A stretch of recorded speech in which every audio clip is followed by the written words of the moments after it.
I'm ready to do it, I can't be afraid now. Put me on the stage now, I'm ready to rage now. I feel like an animal stuck in a cage and I'm ready to break out. My time, none of you people can tell me to stop. This time, like the last time, you better get ready to race to the top. I'm ready to do this, show you what the truth is. I step on the field, it's time to get real, I'm feeling so ruthless. My time, none of you people can tell me to stop. Lower the lights down, hand over my crown, hand over my heart. I do this for my town, I do this for my crowd. So turn me up real loud. My time, none of you people can tell me to stop. Yeah. So what are you afraid of? Those feelings are made of.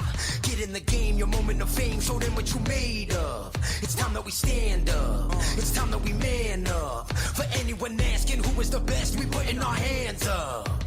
My time, nothing can keep me from reaching the top. This time, like the last time, I'm moving so fast, I'm ready to ride. I'm ready to throw down, it's time for the showdown. I'm ready to rise, don't be surprised, I'll take on the world now. My time, none of you people can tell me to stop. Lower the lights down, hand over my crown, hand over my heart. I do this for my town, I do this for my crowd. So turn me up real loud. My time, none of you people can tell me to stop. My time, none of you people can tell me to stop. My town, my crown, we know what it takes to be reaching the top. We're reaching the top, we're reaching the top. We know what it takes to be reaching the top. My time, none of you people can tell me to stop. My town, my crown, we know what it takes to be reaching the top. We're reaching the top, we're reaching the top. We know what it takes to be reaching the top. Lower the lights down, hand over my crown, hand over my heart. I do this for my town, I do this for my crowd. So turn me up real loud. My time, none of you people can tell me to stop. Turning the track up, I'm never going back down. Hand over my heart, I do this for my town, I do this for my crowd. So turn me up real loud. My time, none of you people can tell me to stop.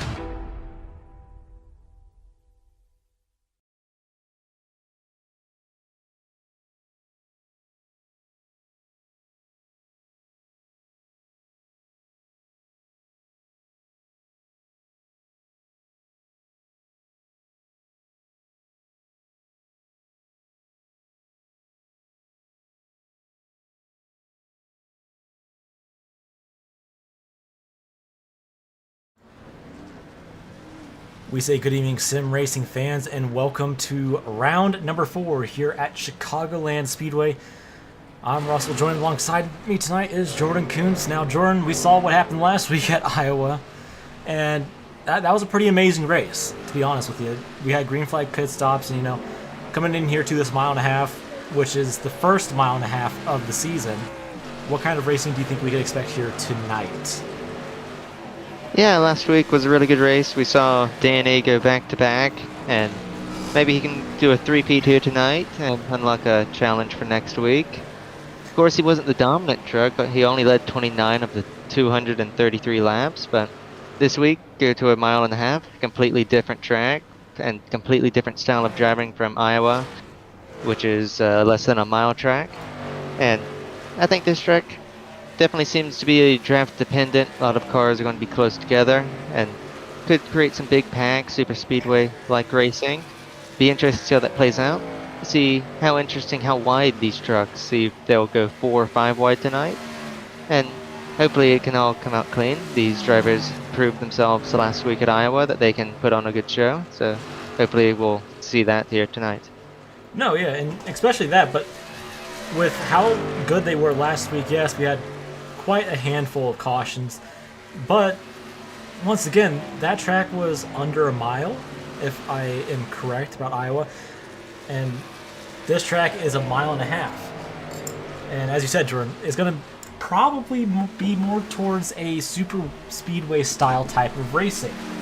So, and as we know, super speedways can cause caution or chaos, to be more exact.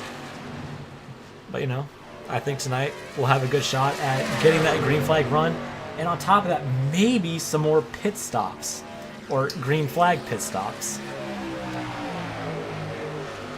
Yeah, green flag pit stops play a huge factor.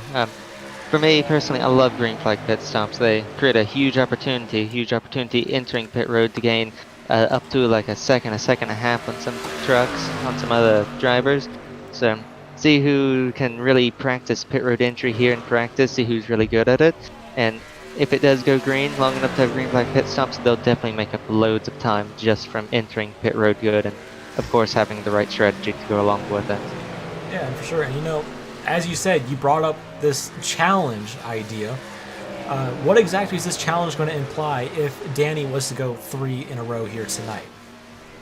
Well, I think we agreed on calling it Beat the Coons Challenge. If Danny wins 3 races in a row, I will show up next week with a truck and not be in the broadcast booth and try and go out there and beat him. And if I get beaten by him, he will win some extra money. Well, that is very fair. And on top of that, in technical standpoint, you are the highest I-rating guy in this league with about a 6.8K, maybe 6.9 almost.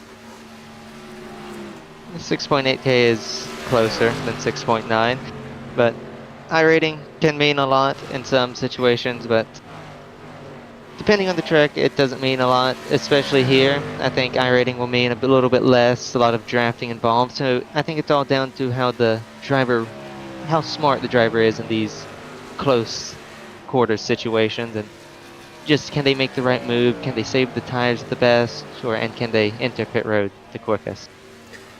Yeah, and for sure, last week, what's it called? The pit road entrance was completely different from this pit road entrance. If it was you out here tonight, which pit road entrance do you think was the more difficult one to get into out of the 3 intermediates we've gone to from Nashville, Iowa, and now to here at Chicagoland? I think Iowa was by far the most difficult because it's sort of a blind entry. It's blocked by the inside walls in turns 3 and 4, the actual where the pit road speed starts. So it's always difficult to judge where the pit road speed starts compared to Nashville and Chicagoland, where you can see it whenever you're entering pit road due to there not being a wall. So usually a lot easier to judge on how much you need to brake. Yeah, especially that. But on top of that, out of all the tracks which are on the schedule, next week we're at Auto Club. What kind of racing do you think we might see at Auto Club after we finish this track here tonight? Well, if this race goes like how I expect it to with drafting and big packs, I think it will be very similar to Auto Club. Auto Club's another huge drafting tracks for these trucks, and definitely could see who's good at Auto Club at this race tonight if it plays out how I think. That is sure. We're in the middle of week 13 as well, and we do have a new truck out here, that being the Dodge Ram. iRacing added the Dodge back into the NASCAR roster, which, for someone like me, it is great to see Dodge back in action, because that's what I kind of grew up around with the Gen 4 era and the COT era of NASCAR. I don't know about you, Jordan, but it's one of those things. Yeah, of course, having a new truck, a new manufacturer racing is going to be odd. Of course, it happens during our mid-season for us. So very interesting to see who makes the switches. It seems like a lot of people who I think race Toyotas switched to the Dodges this week.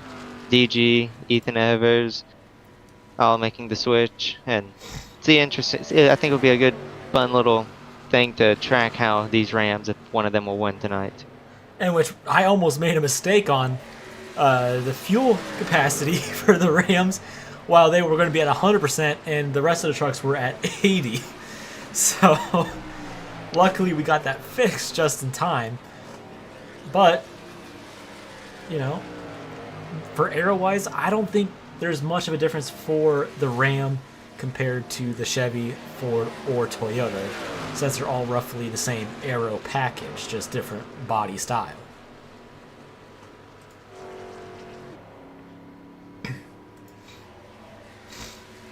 With about 57 seconds left in practice, we'll be getting ready to go through your qualifying order or qualifying round.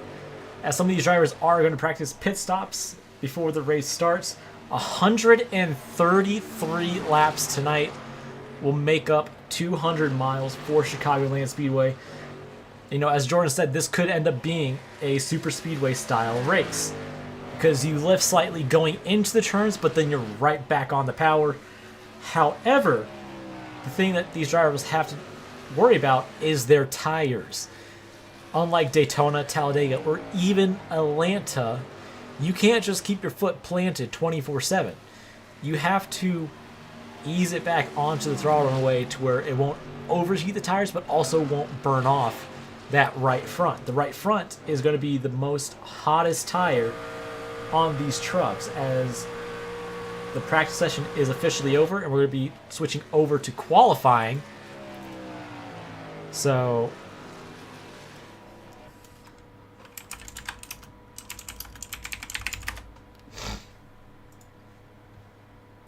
we have a few people not going to be able to make it tonight. John Meeks is probably one of those, and maybe Daniel Pretorius. We have a total of, I do believe, 36 to 38 drivers to run tonight here at Chicagoland. However, I am not 100% sure with that, as some people could have disconnected. As here's one of the Rams that were just added. This is number 2 machine of Jeremy Clapper. Oh, excuse me. So we'll see what these Rams have tonight here at Chicagoland, as he will be the first one to place down a lap time after his first lap. So, and although this Ram is fairly new to the platform, we'll see how it does in competition here for qualifying. And for those that do not know what Week 13 is, Week 13 is basically the major update iRacing has every 13 weeks that brings new content, new tracks, new cars, and possibly new tire models. So we're going to go on board here with this number 2, as he will go quick time on the board. Never mind, he will not go quick time, as he will lose first place to the 55 of Scott Hall, and then 13 of Jordan Martin. Everybody is starting to come down onto the starting grid, or sorry, not the starting grid, but they are placing down their lap times here tonight, as the 47 is going to be the fastest car on the racing surface for the time being, followed by the 37 of Kyle Bishop. As we'll see him take the apron, he will not improve his lap time, but the lap time to beat is a 30.913.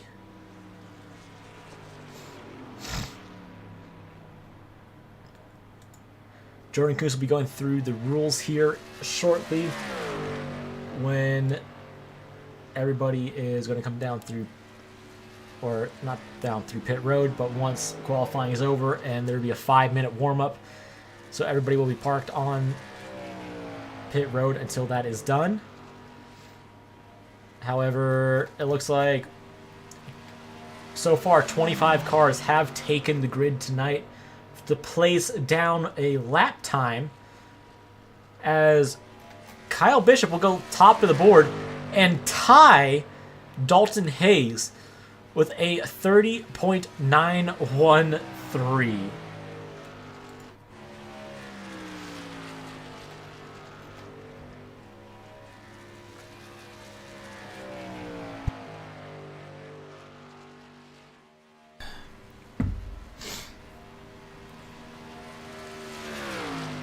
Once again, if you are just tuning in, welcome to the Bonehead Racing Rookie Series.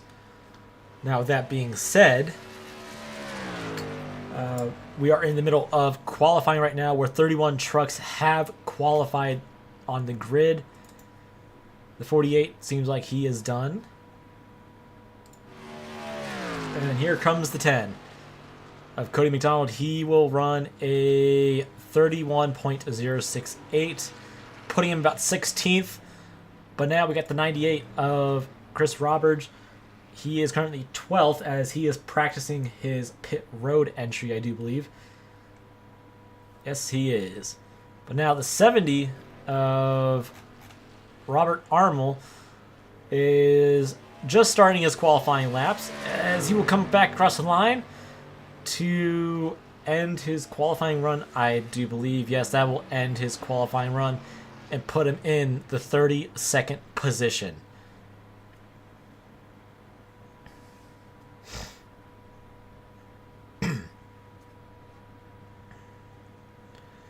It looks like everybody has, well, everybody that wanted to qualify has qualified, as we have about 23 seconds left on the clock.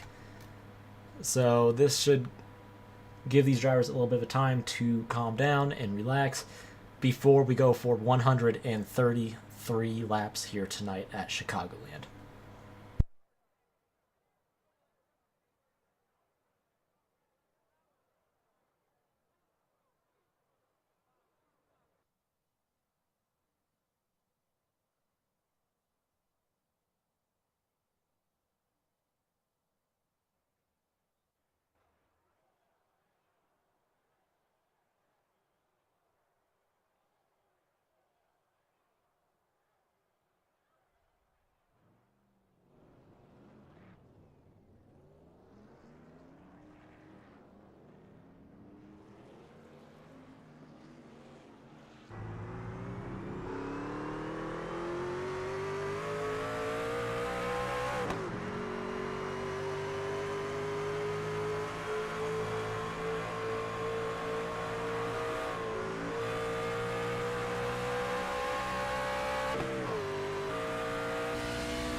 As we see, people are starting to take onto the racing surface, as I think Jordan may have gone AFK.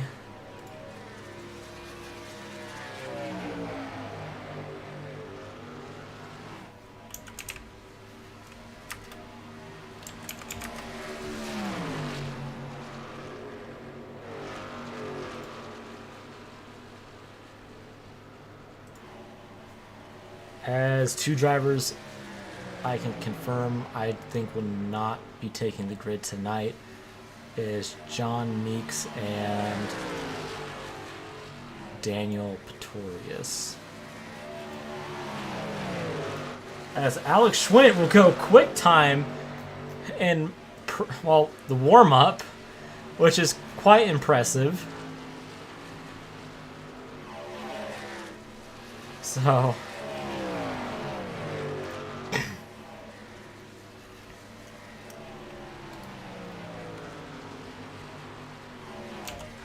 I am going to go look at the points currently right now. Your top 12 in points, which this will change after tonight.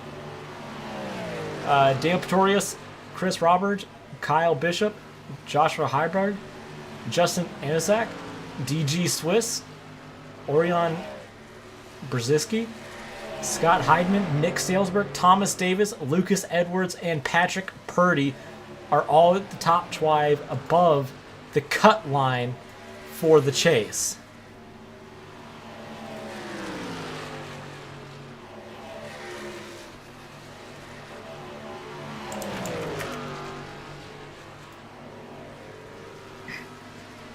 As I would like to welcome back Jordan Kuntz, as he has made his return back to the voice chat. Currently, quickest time around the track is the 74 of Thomas Hag. Right behind that 41 of Alex Schwint in the SDM Chevy Silverado. With about a minute and a half left before we start taking the grid tonight, and we will add one caution lap just to get through the grid before we go racing from Chicagoland.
With about 20 seconds left of this warm-up. I don't know if Jordan is available. Jordan? Yeah, I'm here. With about 5 seconds left here tonight. So far, after what you've been seeing through practice, qualifying, and now the warm-up, what do you think we'll be expecting here tonight for the full race for 133 laps? I think it's kind of what I mentioned pre-race. I think it's going to be a lot of close racing, a lot of drafting. Typically whenever you see poles like we see with between 37 and 47 for it, normally means that the track is close to flat out, near flat out, especially third and fourth being really close to them. Yeah. So probably not a lot of driver skill as much in this track as it was at Iowa. A lot more of setup and draft will play, making it a huge flat-out track, a lot closer. Especially, I think you see Justin, who was really dominant last week, down qualifying in 12th, going to make this race, I think, easy to pass if you know how to do it, but also really challenging in being able to maintain track positions because of the draft and people trying to get runs and make passes on you constantly. For sure on that, and I think it's time to go through our starting grid here in a few minutes, or not a few minutes, a few seconds, but as you said, this should be a pretty good race. And it's probably going to be a drafting race, but there ain't nothing wrong with that. But we're going to go ahead and go through our starting grid tonight. Starting on the front row, we have the 37 of Kyle Bishop and Dalton Hayes in that 47. Row 2, we have Ethan Evers in the 08 and Joshua Heibug in the 48. Row 3, we have Mike E. Allen in the 29 and Cody Brown in the 017. Row 4, we have Corey Schultz in the 20 and DG Swiss in the 26. Row 5, we have Matthew Stern in that 4 and Oren Trzynski in that 95. In row 6, we have Jason Peterson in the 43 and Justin Anzak in that 88. Row 7, we have Chris Roberts in the 98 and Devin Black in the 42. Row 8, we have Scott Hull in the 55 and Patrick Purdy in the 169. Row 9, we have Jordan Mander. I am not even going to try to pronounce that first part of your last name, man. I apologize. In that 00. And then Cody McDonald in the 10. Row 10, we have Joey Creech in the 62 and Dean Earlt in the 5. Row 11, we have Jordan Martin in the 13 and Thomas Hagg in the 74. Row 12, we have Scott Heidman in the 041 and Luke E. Reed in that 8. Row 13, we have Jeremy Clapper Newell in that 2 and Sammy Casey in the 34. Row 14, we have Nick Salisbury in the 28 and Jonathan Ligger in the 028. Row 15, we have Jeremy Schreier in that 15 and Anthony Lane in the 82. Row 16, we have Steve Stanhope in the 99 and Robert Armel in the 70. Row 17, Jonathan 14 in the 67 and Jordan Kuhn, or not Jordan Kuhn, sorry. And it'll be Zachary Johnson in 77. Row 19, we have Ty Smith in the 25 and Daniel Baker in the 90. Row 20, we have Alex Schwinn in the 41 and James Roserti in the 38. That's going to round out your grid tonight as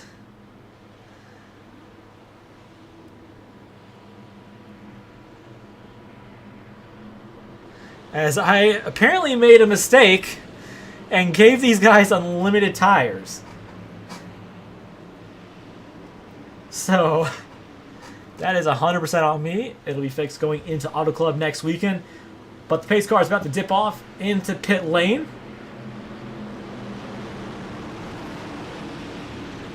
As there goes the pace car. Kyle's in hand of the restart.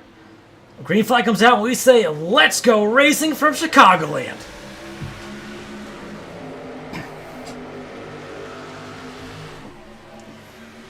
Not a great start for that 37 on the inside lane. However, he looks like he's going to be fighting back on that inside lane just a little bit right there.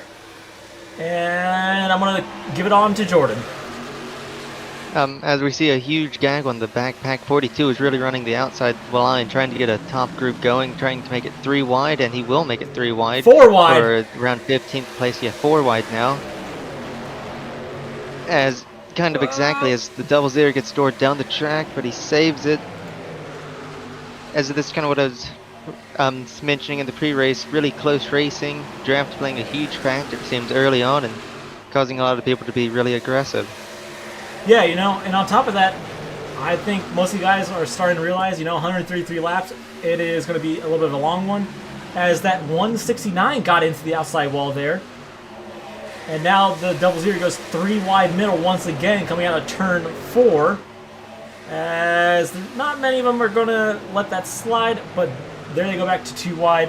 We're going to go further back up here in the pack to the 37 real quick, as we see a car coming off pit road. That is the number 90 of... Okay. Come on, scoring system. The number 90 of Daniel Baker. Yeah, Daniel Baker, he was coming up pit road. He had a drive-through from last week, and he was serving that. Put him a lap down. He's the lucky dog right now. He gets a caution. He'll be back on the lead lap and ready to race with everyone else. Yeah, and you know... Oh, that double zero is a little bit aggressive on that bumper, but it looks like the high line in 3 and 4 may start coming into play. Because I saw some of these guys running that high lane, but it looks like that double zero is definitely falling back a little bit. The inside in 3 and 4 is a bit bumpier than 1 and 2, but you normally see the high side of 1 and 2 be more powerful than the outside is in 3 and 4. It's normally, if the outside's powerful, you'll see the trucks running it in 1 and 2 really high, right up against the wall, and in 3 and 4 they'll normally be on the white line hugging it. It's better for tires normally that way, especially running the bottom. Oh, but hang on to 1 it, and 5. 2 you see a bigger advantage. Now we see up here with the 26 of DG Swiss, it looks like he may have his hands a little bit full for that 6th position, trying to sneak it away from that 20 of Corey Schultz, as he will get it done going to the inside lane, almost clears him. This time it shows him in that 6th position. As the 25 is down pit lane, it doesn't look like that 25...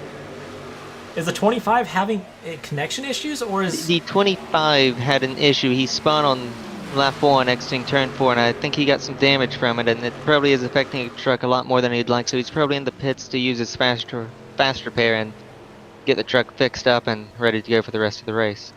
For sure, and you know, on top of that, I want to take a mention here to this 37 machine of Kyle Bishop. He is currently out front by a half a second, and if I am correct, Daniel and Kyle both finished 1-2 last week at Iowa. Well, it was either 1-2 or 1-3. I am not 100% sure on that, but I think perhaps this 37 could carry on the legacy of the winning streak for their team. Yeah, but he's going to have to overcome a lot of challenges. I'm just looking through the field and I just see tons of trucks. They're just getting loose. The 88 who led a half of the laps last week at Iowa, he got really loose in 1 and 2 1 lap ago and had to chase it all the way up the track. and it seems to be a common theme that more trucks every lap seem to be pushing the corners, whether it be middle part of the corner or exit, and just getting slightly loose and just having to chase it up the track, costing them valuable time. Yeah, and one thing I want to note about this 88, he is working his way up through the pack, and he's currently in 9th, so that 37 might want to start looking out for this 88 as he gets a little bit loose from the looks of it going into turn 1, as you mentioned, Jordan. But he also has help from that 4 a little bit, as now they kind of break apart going into 3. So I guess my question is, Jordan, if it was you out here, what line would you be running around Chicagoland compared to, well, everybody else right now? I think bottom all the way if you're looking for a long-term view, long-term saving tires, and of course saving fuel running the shorter way around the track. If you want to make the passes though, I definitely think you might want to try your bet on running the outside like 1 and 2, get the run off the corner and attempt to set up a move like that. I definitely think the outside can be very powerful when passing, just because of the ability you have on the outside to pin down the person on the inside and prevent them from getting a good exit out of the corner. So kind of what you want to do if you want to manage for the long term. I think inside's the way to go. If you want to try to be aggressive, try to make moves, you go to the outside like the 88's trying and see if you can get any runs doing it that way. Caution comes out. The 34 has gone around in turn 1. I am unsure what exactly happened. Oh, it was the 99 that came up across into that 37.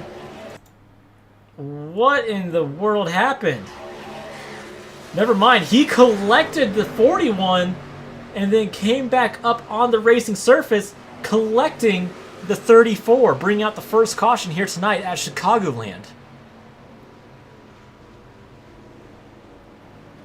I'm trying to figure out what happened here entirely. So it looks like a typical incident of where the 99 just wasn't certain that the 41, he thought the 41 was going to go to the grass, cut the apron, but the 41 decided to stay on track, run the white line, and the 41's totally in his right to do that, and 99 just got it wrong and toured him down the track. They both sort of saved it. 99 kept going, 41 also kept going, but 99 entered back up the track, 34 just blindsided by him and just spun out. No major damage it looks like, but very unfortunate way for a caution to come out. Yeah. You know, we've had a lot of talk with that 41 as everybody looks like coming down pit lane to take advantage of the infinite tires. Which that I think this will be a common theme under every caution. No, it will not. We got some people staying out. Maybe they're... And you can go around 37 to 40 laps on fuel, so this also I think puts them in their window to make it on two pit stops. I think I could be wrong. I'd have to do the math, 2 or 3 pit stops, but I think it puts them in their window to do one less pit stop than the people staying out. Yeah, and you know that could very well be the case on this, but once again, we just had an early caution. And that will also put that 90 back on the lead lap. So, I guess if it was you, Jordan, are you glad that you're back on the lead lap, or are you going to take it nice and easy from here on out? Well, you're always glad you're on the lead lap. A lot less like stressful. When will I get a caution? Will I ever get a caution that puts me back on the lead lap? So it takes a lot of stress off. But it's now, what do you want to do? Do you want to just say, I've been a lap down, I'm going to be all full out aggressive and go for the lead or go for a top 10 or how far he can get up the field, or does he just want to ride, try to save his stuff, tires, fuel, and try to not cause any incidents? Of course, he got in the position of 1 lap down because he had a drive-through penalty. He doesn't want another incident where he has to retake that penalty next week. Yeah, especially that. But on top of that, well, we got the one to green signal this time. And I do believe currently, I'm trying to figure out here, when was the last pit stop for some of these guys? Okay, so it looks like from 4th and up did not go down pit lane. So 5th and down, everybody went through pit lane to get themselves a fresh set of tires. But one thing I want to say, Jordan, hopefully this caution does not become a recurring event type deal, as we would like to see some green flag runs like we did at Iowa.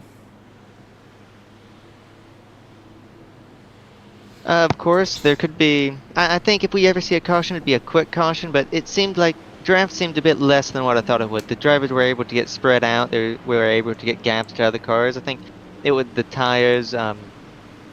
Tires playing a huge factor in that. A lot of trucks getting loose. So maybe tires are stopping draft from being such a big effect.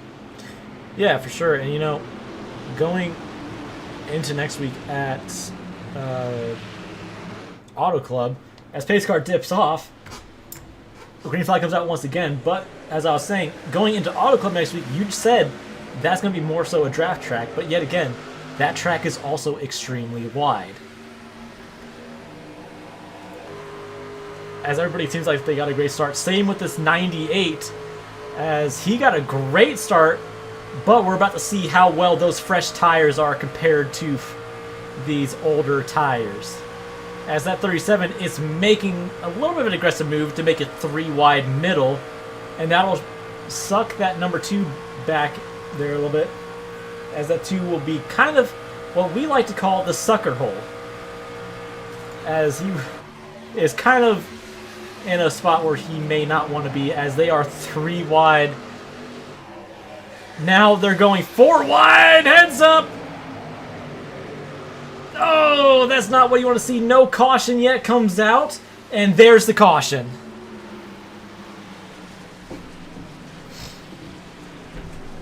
Not quite sure what happened there. It looks like he may have just got loose or had a little bit of help.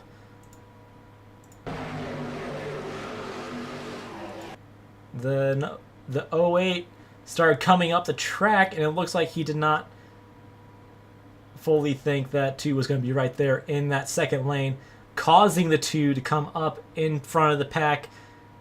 And the 88 will basically barely just sneak past it. But the 5, on the other hand, saw the wreck happening, and then it was just chaos from there.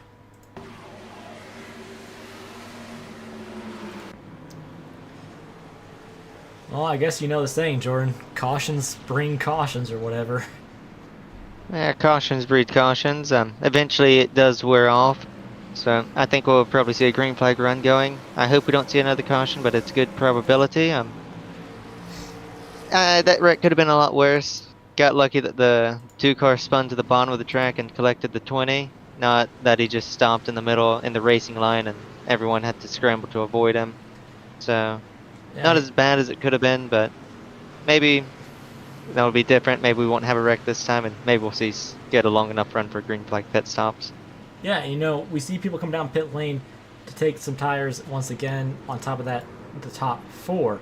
So that will put the 37 back into the lead here at Chicagoland. And that will be followed out by, I do believe, the 47 of Hayes. So, hopefully, we'll see that green flag run like we did at Iowa. But on top of that, same thing with Nashville. So, these guys hopefully understand that this is a long race, 133 laps. There's no need to get too aggressive on the early stages. So, yeah.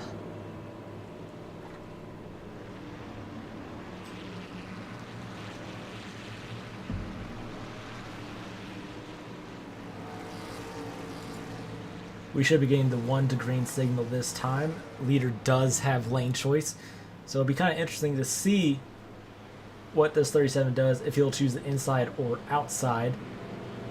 But we saw what that 98 was able to do last time. As the 37 will stick to the inside lane. And the 41 barely beats the pace car out of pit lane.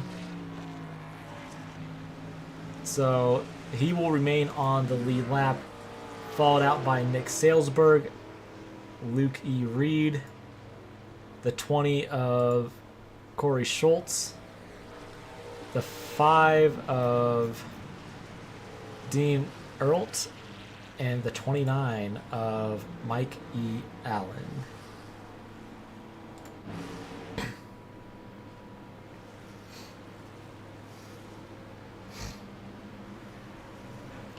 As the 2 car is going back down through pit lane. Pace car should be pulling off this time by.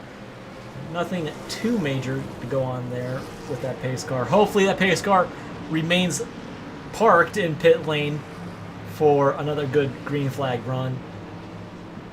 So pace car will be pulling off this time. We're going to go on board with the 17 so you guys can see what restarts are like here at Chicagoland.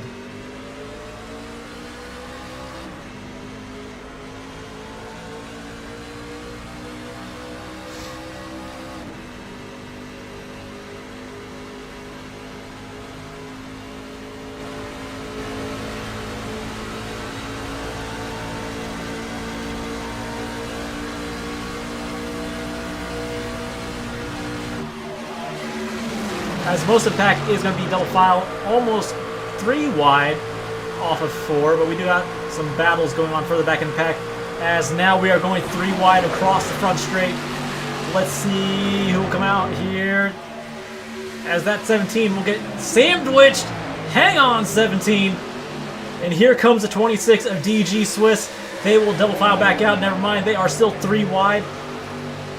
If it was me, I'd back out of this. I do not want to be involved in a wreck this early into the race, as these guys only have 1 fast repair. It looks like they will double file out once again, as that 48 gets into the wall a little bit in front of DG, but here comes that 00 on that very inside lane, coming back to that 17. As we saw earlier in the race, that 00 did get involved in an accident. And now look where he is now. He is all the way up into the 3rd position. Jordan, I'm going to hand the mic to you for a second. Yeah, this restart seems to be a bit chaotic, but they're all keeping it clean and green for now. Mid-pack, they're still side by side, and there's a caution in the back. With the number 5.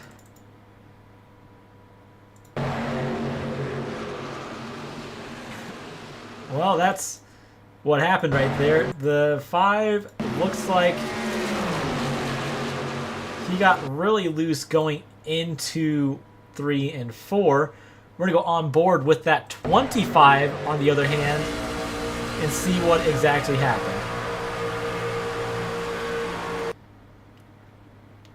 Yeah, that's what looks like it happened. The 5 just got loose. The 25 saw an opportunity to try to pass, but it was just not enough, as the 5 was still in the midst of trying to save that number 5 truck from going around here at Chicagoland, as this 25 will pit for his fast repair, and we'll see if this 37 comes down pit lane, which... I'd be surprised if he does. I'd be surprised if really anybody does, but may see a few people try to fake it. Yep, the 47 fakes it. A lot more people opting to pit than I would think. Gonna put the people who stayed out maybe under a little bit of pressure. Yeah. The people who pitted, I think, will have the psychological advantage of, like, what is this? Maybe 10 lap pressure tires, but most of those laps have been run under caution.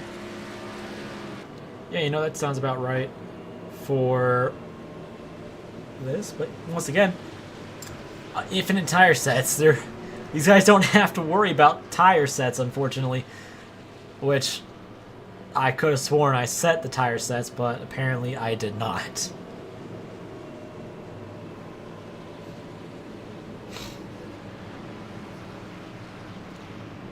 So, Jordan. See, and I've had leagues in the past where they forgot the tire sets, where they've actually made the mistake of giving unlimited tire sets to just one car before, and they made it all the way into the race and had to restart the race during the pace lap. So, you know, but on top of that, if you're in the situation, since there are infinite tire sets, what would be going through your head for pit strategy with tires? Well, I think it would be basically you pit as much as you can. You try to abuse it. Use and abuse the mistake. Um, but make sure that whenever you're using it, you pitting for new tires, you're not putting yourself in a worse position. You're not putting yourself in the middle of all the chaos. You're not putting yourself in the back half of the field where a majority of the wrecks have been or have been a part of. For sure. And there are two cars in pit lane, the 20 and the 25. I don't know if that 20 was caught up in the wreck that happened, but that 25 was caught up in that wreck. As the 5 of Dean Earlt has retired from the race. So we'll see what goes on here. No, never mind. He did not retire. He is getting back out on the racing surface. So we'll see what this 37 does, if he goes as soon as he gets into the restart zone or if he waits for the green flag to come out.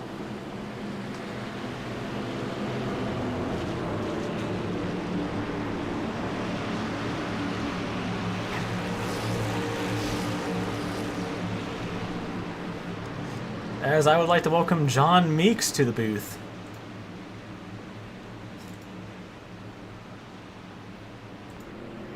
Welcome in, John.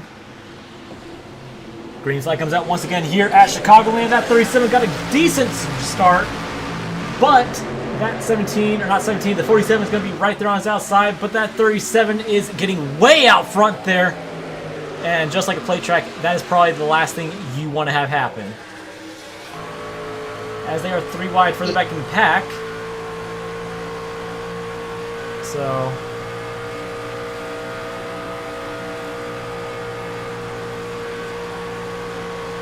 as we hear, the trucks are basically flat out around here at Chicagoland. However, it looks like these guys are starting to calm down a little bit and single file out. Yeah, we still have 107 laps to go in this race. A long ways to go. Still 2 more pit stops minimum, green flag pit stops minimum to make. So a lot of strategy still yet to be played out. Yeah. Field up front is calm. Field in the back is calm, but field in the mid pack is a bit chaotic. They're still trying to go 3 wide. They're still 2 wide and still making pretty aggressive moves and getting loose, sliding up the track. Yeah, that's what happens when you're mid-pack. You got a little bit more draft compared to everybody else, but once again, Jordan, at a track like Chicagoland, would you say the draft is your best friend here like it would be at Daytona or Talladega? No, I don't think it would be. I think tires are playing a lot bigger of a factor than I thought they would. The right rear seems to be giving a lot of these drivers a tough time. They seem to be really getting loose, and it seems if you're driving too quickly into the corners and hang using on up to it, the 99. right rear, heating up the right rear tire too much, it's causing huge issues and huge speed loss later in a run. Yeah, I want to say this. I want to keep our eye on this number 99 machine. He has been a little squirrely here at Chicagoland. And we saw kind of going into turn 1, he almost lost it. So if I was this number 99, I would just not fight for position. I would just let people pass and not try to make any more contact and or cause a caution.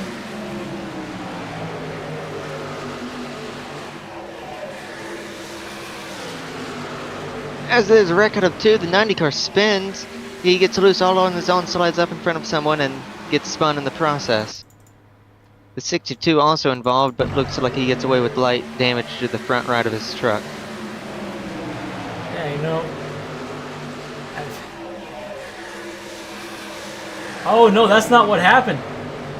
The 90 just started coming up across the nose of the 48, and the 48's truck took the air off the spoiler of that number 90.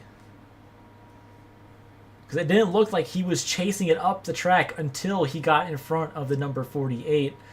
That caused his truck to get really, really loose.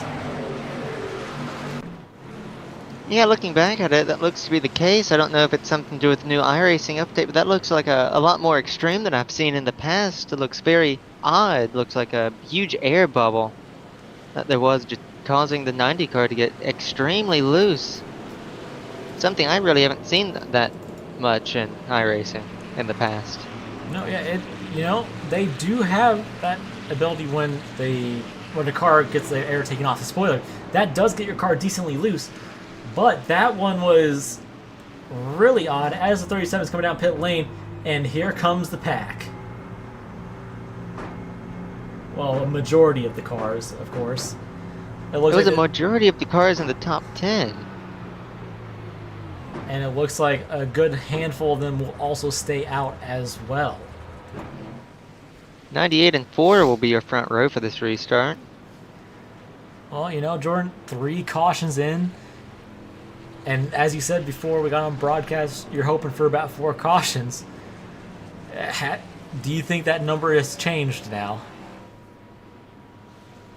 Well, no, of course, I've seen a lot of races. I was just in a league race that not the same track, not the same car, but where we had tons of cautions really early on, and then the rest of the race went green till the finish.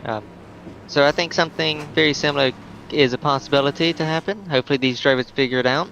We're hitting the 100 laps to go mark under this caution. Maybe drivers will realize 100 laps, 2 green flag pit stops yet to come, and maybe just focus on the long term. And, it could very well become a fuel mileage race. And for those that don't know what fuel mileage is, Jordan, would you like to go ahead and explain it? Fuel mileage, whenever you have to save fuel, and this track can be quite helpful considering the draft can be a bit powerful.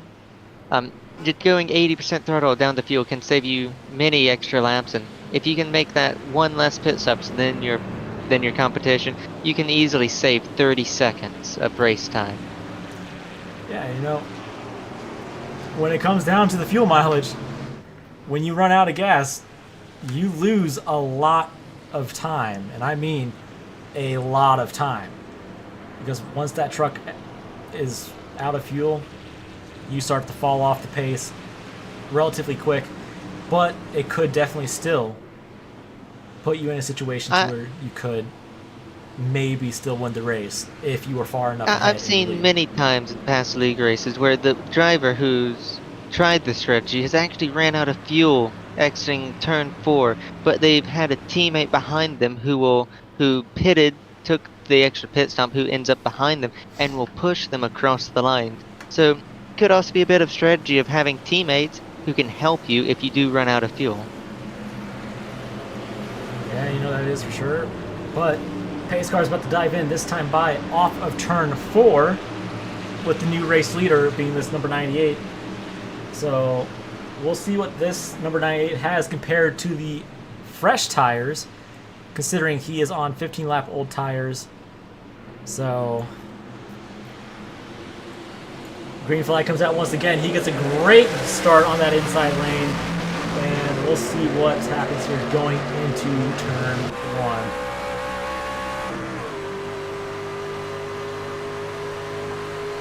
As they almost go 4 wide further back in the pack, as one car goes down low, is sliding, but there is no caution just yet, as everybody keeps it going into turn 3 and 4. These guys are running 3 wide further up in the pack, which is not something I would personally do. Once again, I would say just calm down, keep it double file, and let these guys spread out, and let's get a green flag run in. Yeah, but 3 wide at the same time, if you're right about it being aggressive but aware of who you're racing around, can work. The 47, he went from 12th to 7th in 1 lap. Oh, hang on to it, guys.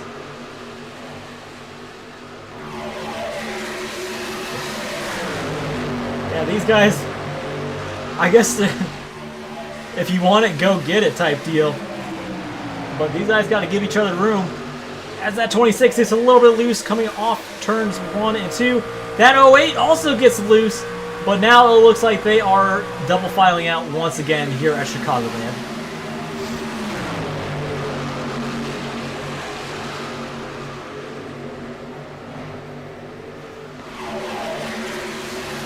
Now, Jordan, Chicagoland compared to Auto Club, how risky would you say going 4 wide here at Chicagoland if compared to Auto Club?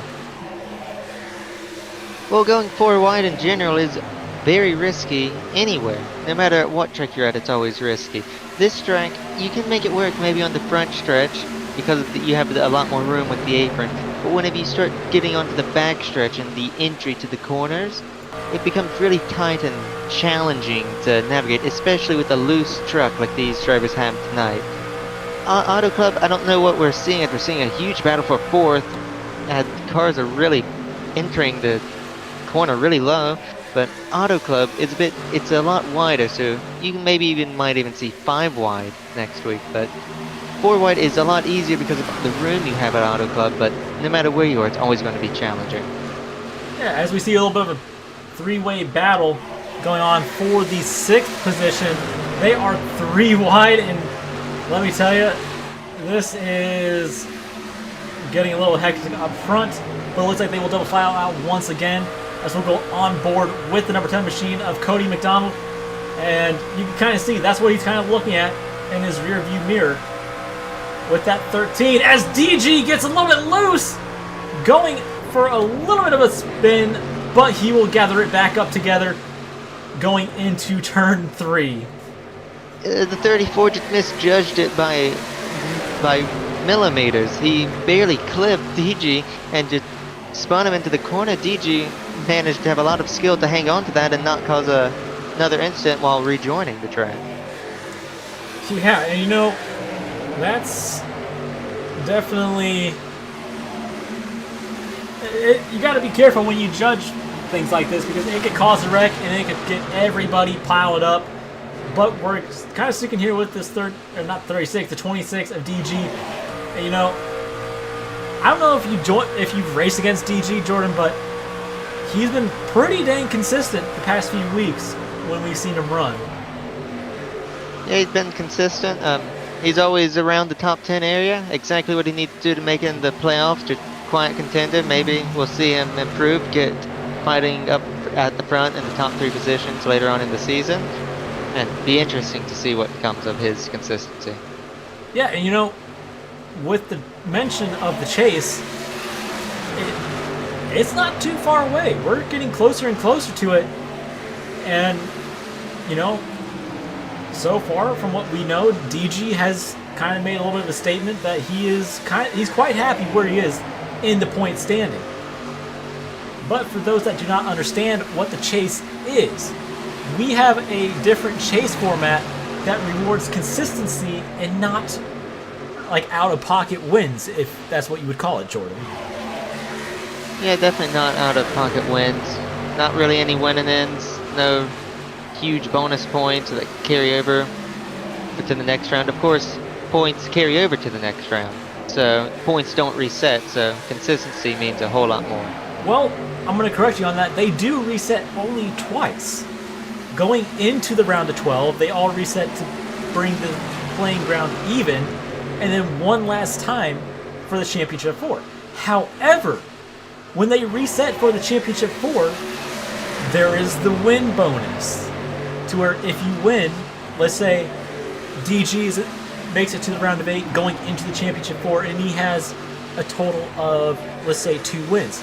That'll give him a 3-point bonus, or let's say advantage, going into the championship race at Homestead.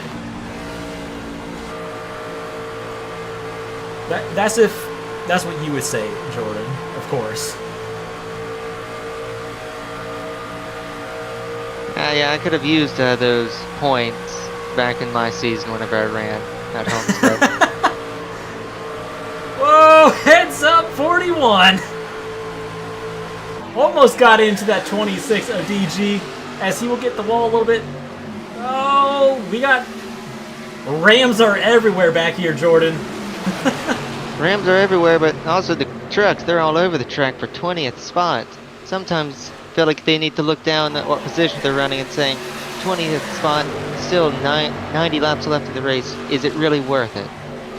For sure, and you know, one thing I do want to... Oh, heads up, 41. That 51 got a little bit squirrely coming up.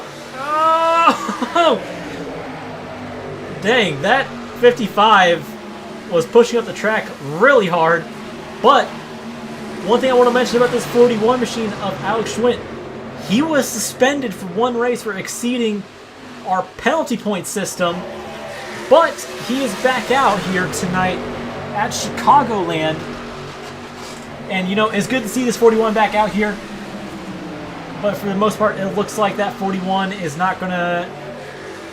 You know, he could definitely be a top 20 guy coming into this race. But, as you said, Jordan, there's still 90-ish laps to go or so.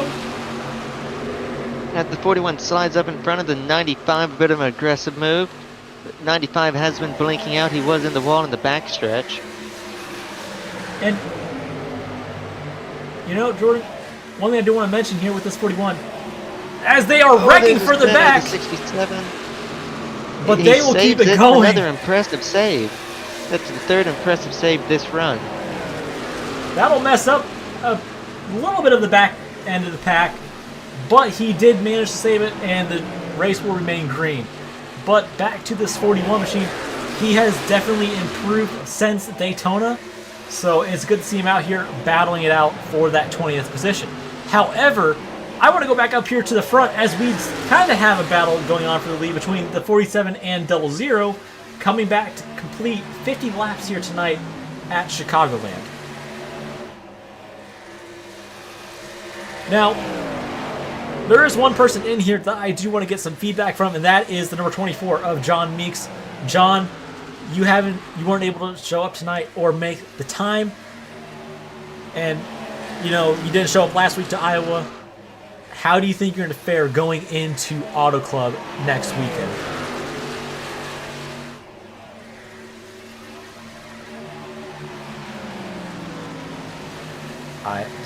Does John know he's on mute?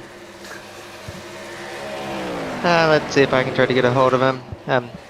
We'll come back to that interview at a later time, but right now the race was still battling really hard for a 5th spot between the 88 and the 48.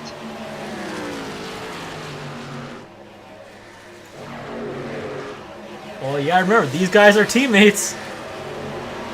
So... yeah.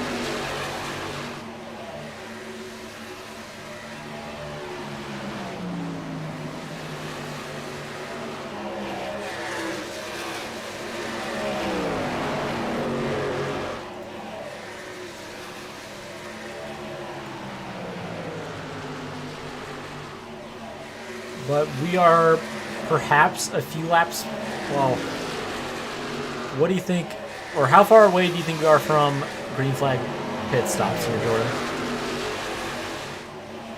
I think the green flag pit stops will probably come around lap 70. I think that's when we'll see people start making pit stops. It's still a 2 stop, so we may see people come a bit earlier, but I think anywhere, or give or take 5 laps from lap 70 will be the pit window for this stint.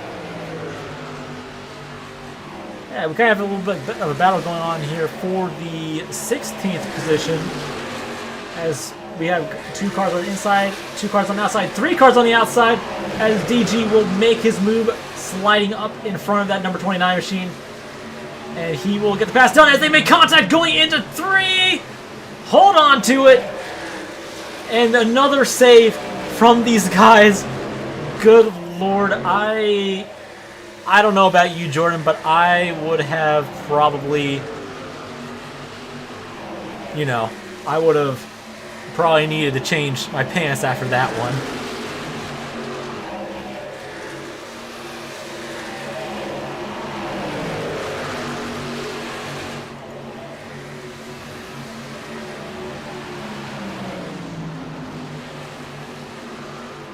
Now, Jordan, do you think that was just the pusher being pushed, or what do you think was happening there?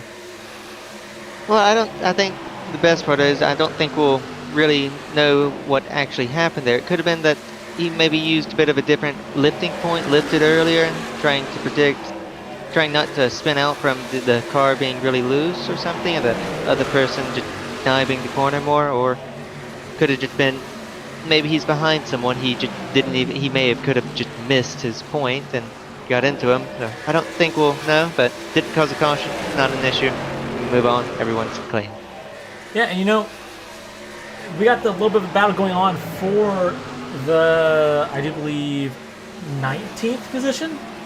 So we got a little bit of a 5-car battle getting ready to turn into a 7-car battle. But it looks like, for the most part, this 29 has something coming down in his plan. But he's also on Team SFR, I do believe.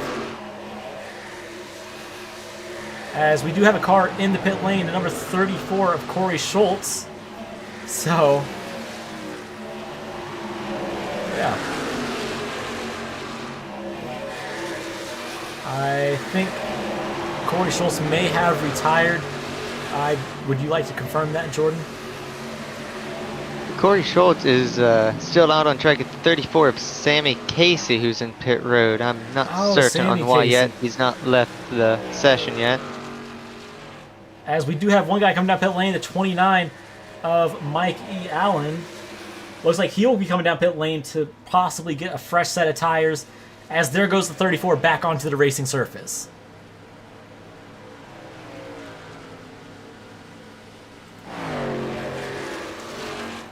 My question is, what happened to the 00? He fell back quite a ways. He was in second, and now he's all the way in third.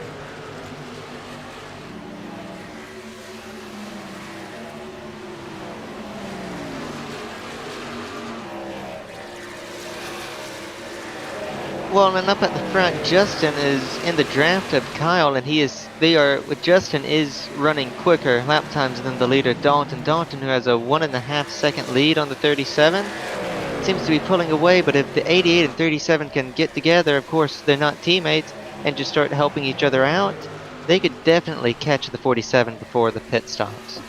Yeah, and but once again, pit stops could be a major factor, as we do have two guys down pit lane, the 41 and the 4.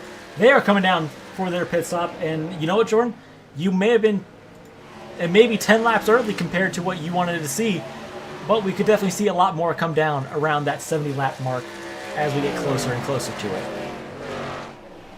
Yeah, as the 88 is making a move on the 37 for second position, he's not cleared him yet, but this could also be setting up for pit stops. Where do you want to be?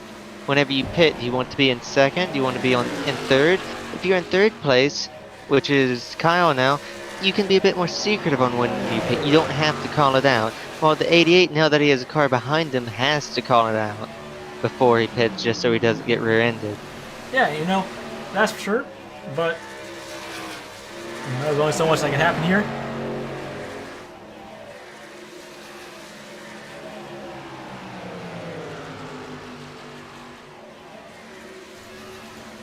As I'm going to step away here for a second, Jordan, you're going to be taking over, and I'll be right back here in a few seconds. Yeah, 47 Dalton, he's been dominating this race so far. He's been looking untouchable up at the front, but Justin, closing in on him, has gained 3/10 over him in the last 2 laps, using his tire advantage that he saved earlier on in the stint to his best advantage, trying to catch that 47 before the pit stops. Pit stops are closing in, will start happening with the leaders in the next 5 laps. But behind the leaders, running in the 34 who just pitted, he's going to be catching them and trying to pass them on 30 lap fresher tires. How will this cause an issue? Could cause some of the leaders to lose time.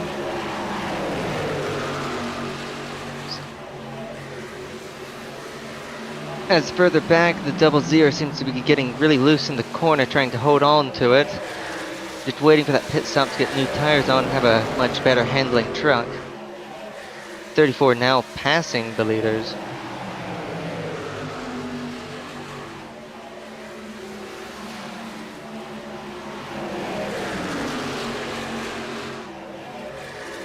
As back in the 16th spot, we have Luke battling it out with Jeremy. All of these people have not made their pit stops yet. We'll have to make it here soon.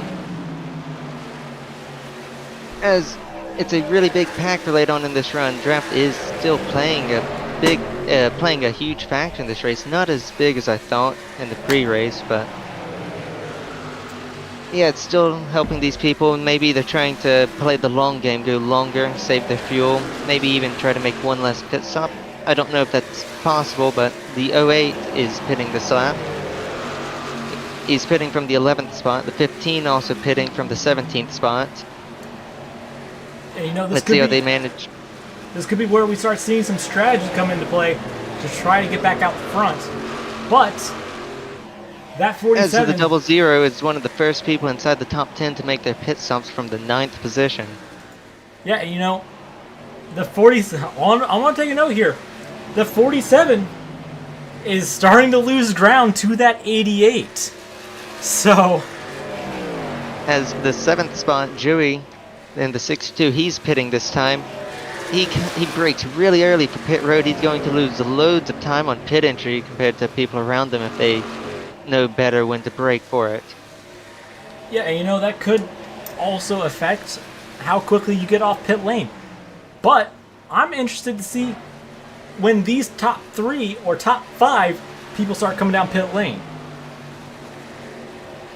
I think if you're the 47 of Dalton, you want to pit earlier. You're losing time. You're struggling on these old, used, hot tires.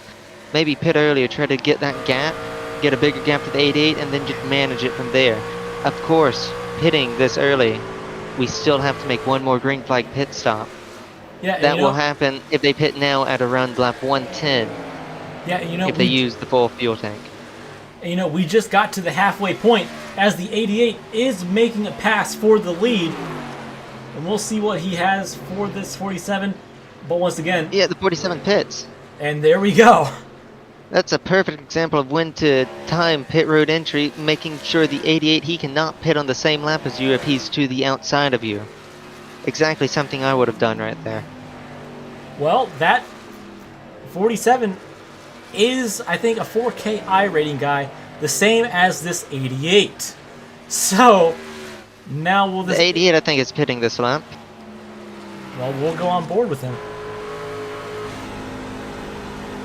Yes, he is pitting. He's coming down this time by.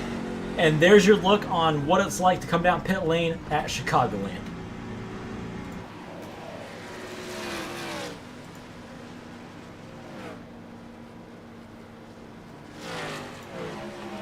But that will put the 10 machine out front. And that'll give him some... I do believe if you lead a lap, that is a bonus point in general. So a lot of these guys are getting that bonus point as more and more cars are coming down pit lane.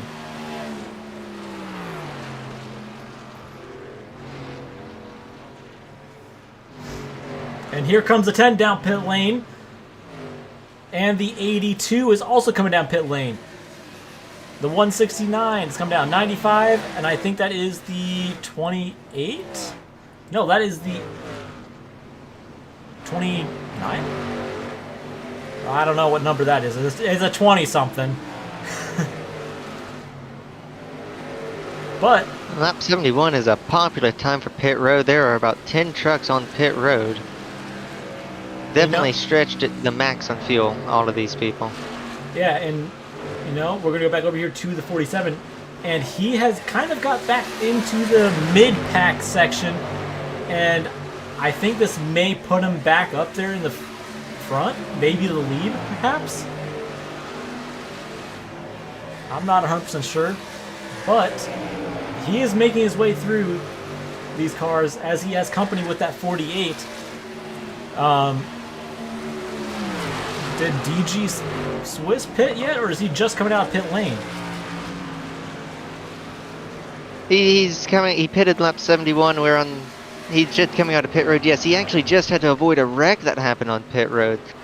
They were exiting three wide, exiting pit road between the 95, 82, and 169, and the 82 got the worst of it, being spun out and get front end damage. 41 almost got into that 13. As they're going to split 3 wide. What are you doing, 41? Take it easy. You are 3 laps down and just let him go. That was not a smart move from that 41 machine, given that he is a lap car.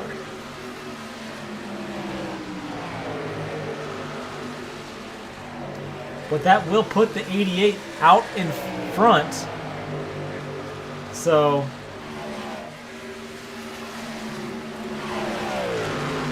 that 47 is about 2 seconds behind that 88. So this could be... I think, and the 88, he pitted one lap after the 47, so this was all on pit road. The 88 must have had a really good pit entry and a pit exit compared to the 47. Yeah, Kind of what I was emphasizing pre-race, but how you can gain up to 1.5 seconds on pit road. Well, Justin did that. He gained 2 seconds. Yeah, you know, a lot of stuff happens, but... Oh! Heads up, 99 and 88. They made contact going into turn 1. As we're going to go further back here in the pack, check out what's going on with the 00, as we did see him up front not that long ago.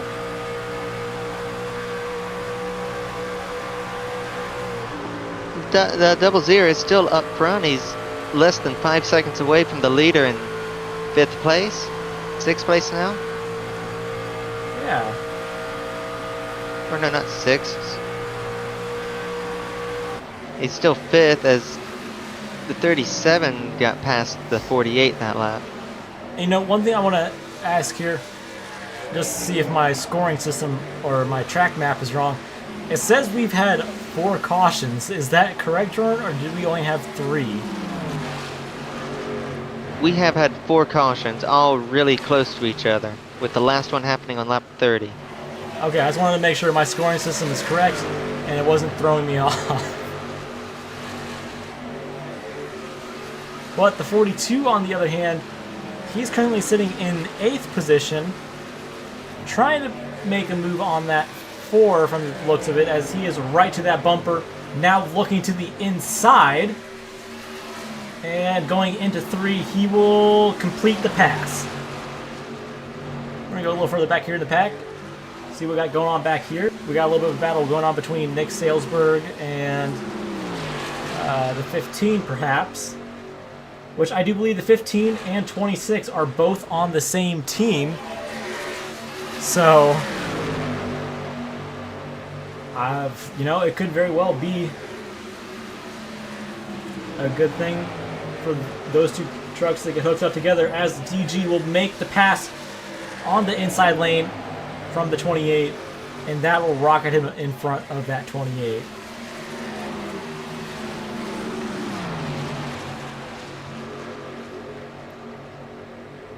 Whoa, heads up, boys. We're 3 wide off 4 as a caution flag comes out. Unsure for what. The 48 goes around. Oh.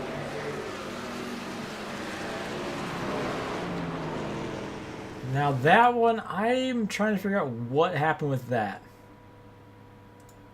So the apron, the 00 went to the apron. Whenever you come back up the track, it gets a bit loose with the bump, and the 48 really was pinching the 00 down, made him turn the wheel a bit more over the transition from the apron to the track, and that unsettled the truck in a really bad way. And 48 didn't leave him as all the space he could have, and really put the 00 in a tough position, and the 48 got the worst of it. Yeah.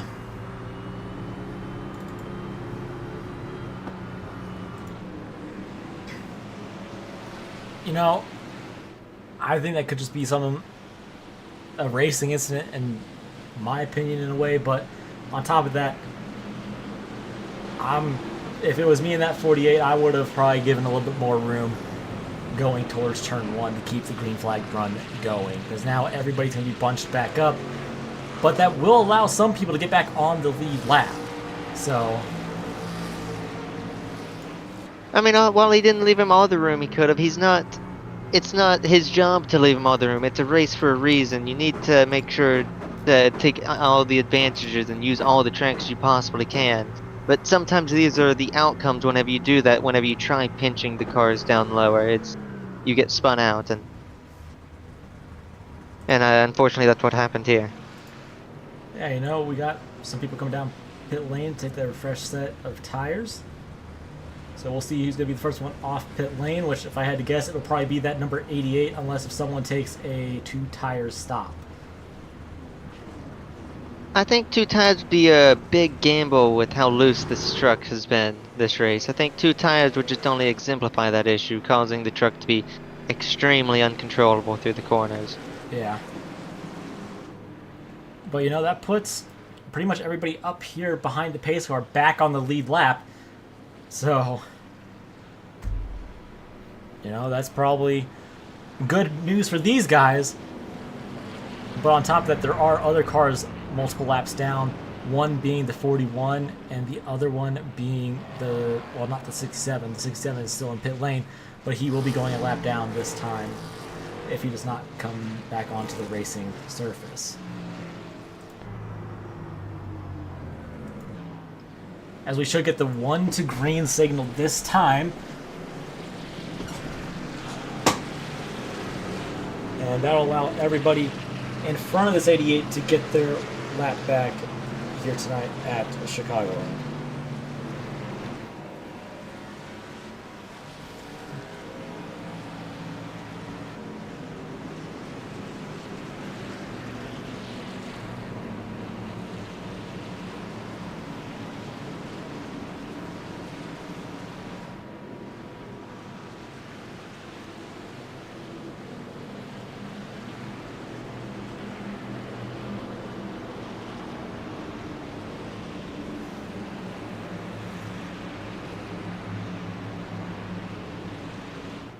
Now, so far it seems like all the leaders have chosen the inside for these restarts. Justin doing that again.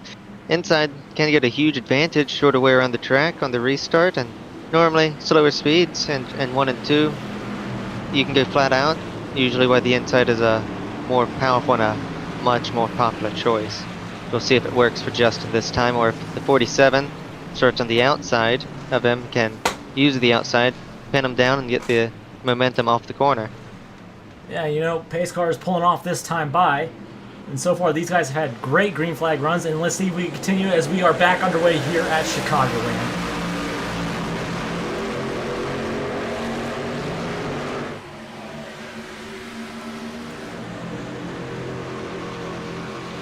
Not a whole lot of action going on, but it looks like they may have calmed down a little bit.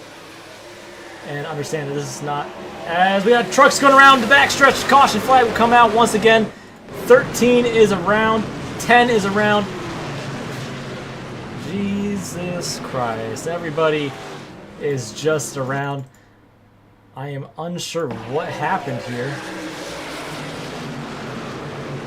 Looks like something with the 4 may have happened. The 4 was just extremely loose off of turn 2, and then that just caused everybody to go everywhere, and people started checking up, and it was just on from there. As this is by far our biggest wreck of the night, all caused by, I don't know if there could have been some air bubble involved with how close the 08 was to the 4, but the 4 just on cold tires gets really loose and spins right in the middle of the pack. A lot of cars having nowhere to go and getting damage from it or spinning from it. Yeah, for sure. And you know, there's only so much we can do to try to prevent wrecks from happening like this. But once again, it's a draft track, so this kind of thing. Well, I think this is less of a draft track than I was mentioning pre-race. It turned into a lot more of a tire and handling track. These trucks are really loose, out of control, and cold tires only exemplifies that issue. Well, yeah, once again. But yet again, could that 4 have taken 2 tires? I mean, I can look, but I highly doubt it with where his position was. I mean, I can confirm he took 4 tires, so not 2 tires. Well, that's good he took 4, but, you know, from the looks of it, I don't even think the air bubble really had anything to do with it. So, as we had multiple cars come down pit lane this time, but once again, as you said, they're probably taking advantage of our mistake of having what's it called? Of having infinite tire sets.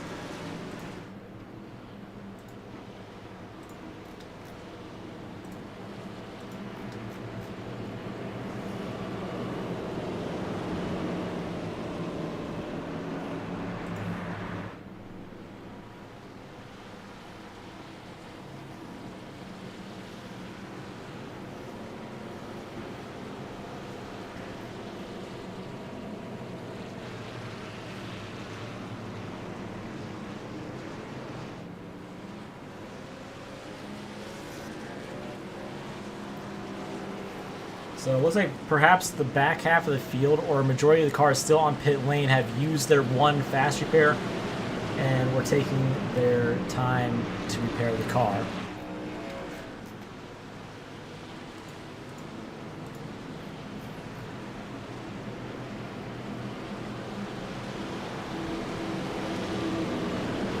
So we are on our 6th caution of the night.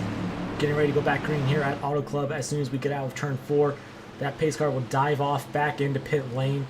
Now, Jordan, we've seen some interesting moves with the cold tires, and that, from the looks of that Ford, just got really loose, and I don't think it had anything to do with the air getting off the spoiler.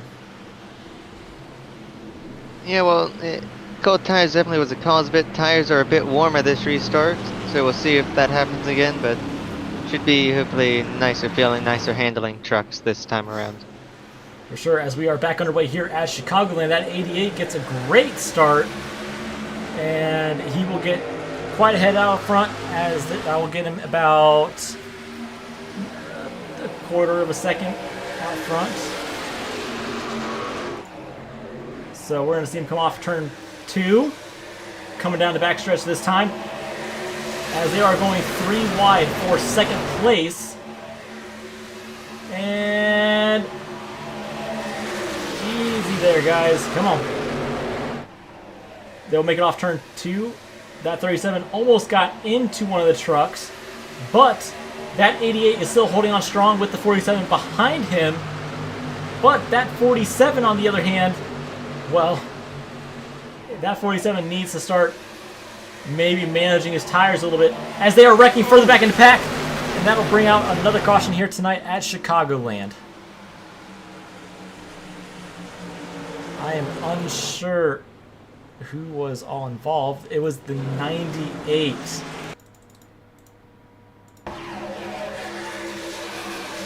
The 29 came up in front of the field thinking he was clear, and that will, in fact, he almost went up and over on the backstretch.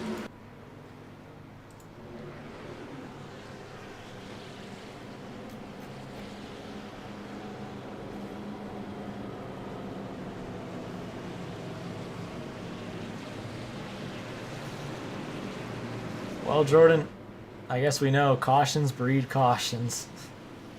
Yeah, it happened one time this race. Looks like it's repeating itself this time around. Yeah. At this rate, we're actually becoming really close on a fuel strategy race as the 41, oh so close to rear-ending the 90 under caution in the back of the field. That was incredibly close for a caution. But they can go, I think, someone told me around 40 laps, so we're really close to that window right now of fuel saving. You may not have to make another green flag pit stop. I think that's why some of these people are pitting right here is for fuel, trying to top off the fuel and save the least amount of fuel. Yeah, and you know, that could definitely be a factor in this race, but on top of that, they could be 5 laps to the good, they could be 5 laps shy. We have 44 laps to go, but as you said, Jordan, it could very well be the last pit stop, or maybe there is one more after this.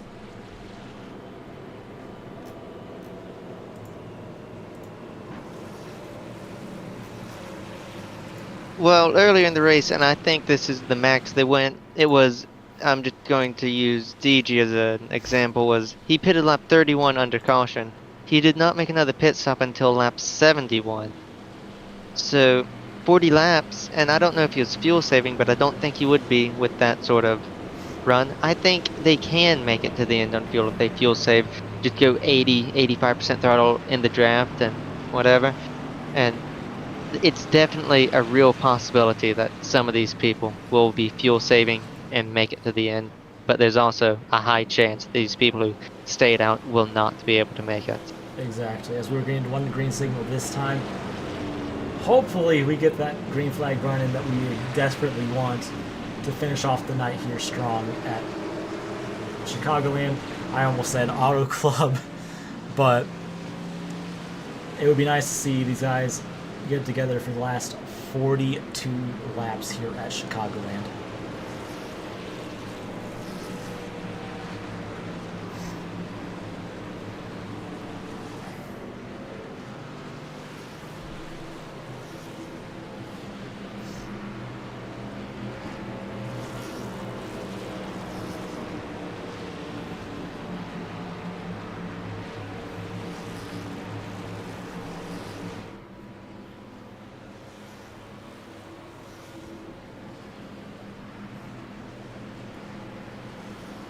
Well, the 88 started on the inside once again. I'm surprised we haven't seen maybe a shakeup with the lane change, but we're going to go back here to the 42 and go on board for this restart.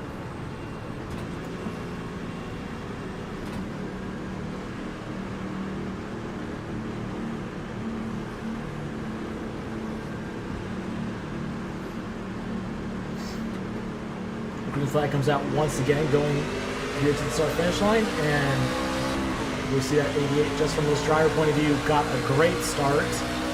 We'll look further back in the pack. Everybody seems to be double filed, and some people might start single filing out.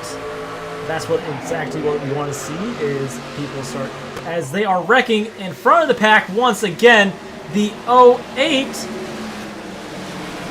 is on. As everybody is collected up. Not quite sure what happened there. Oh. As we'll go on board here with the 10 to figure out what happened.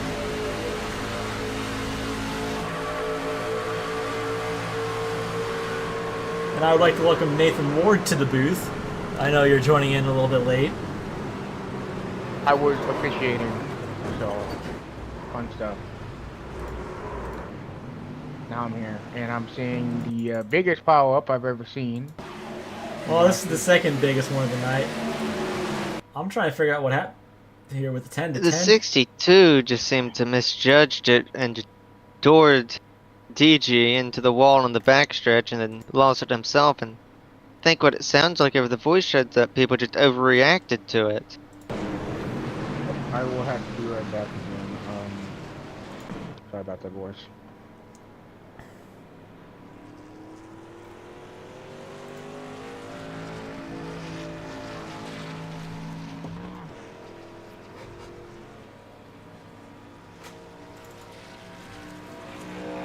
Well, Jordan, I guess tonight we're going to have a busy night after this.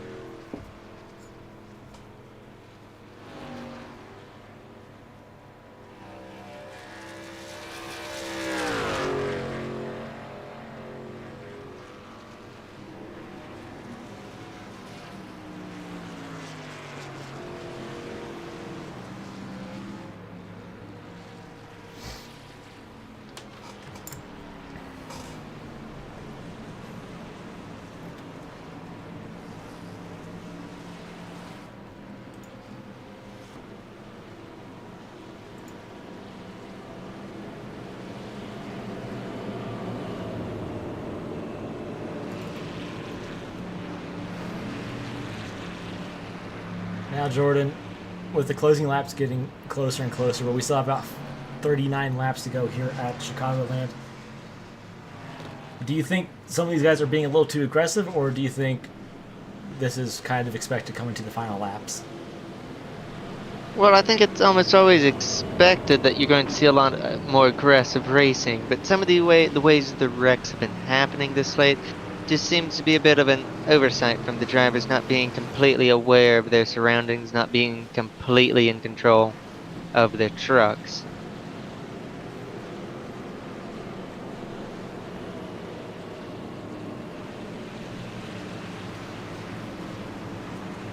Well, I thought we were getting to 1 the green signal this time.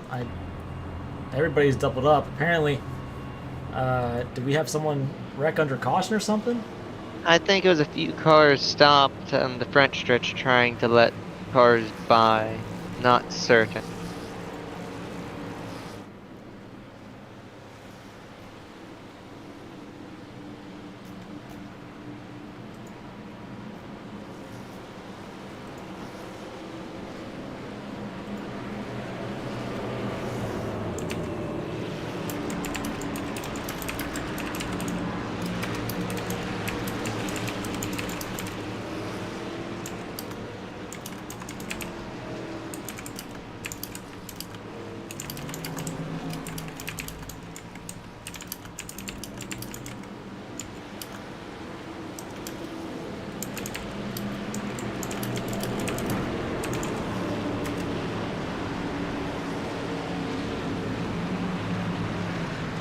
As we now get to the 1 to green signal.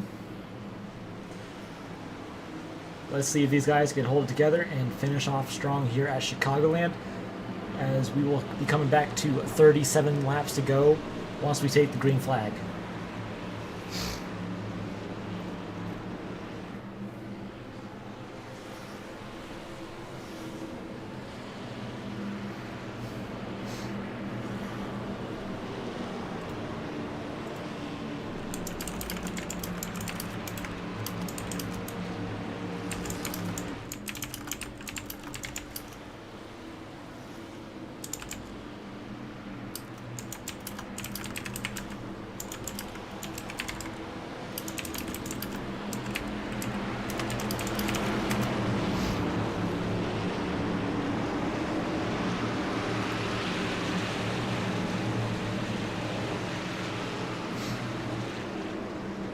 Pace car is pulling off this time.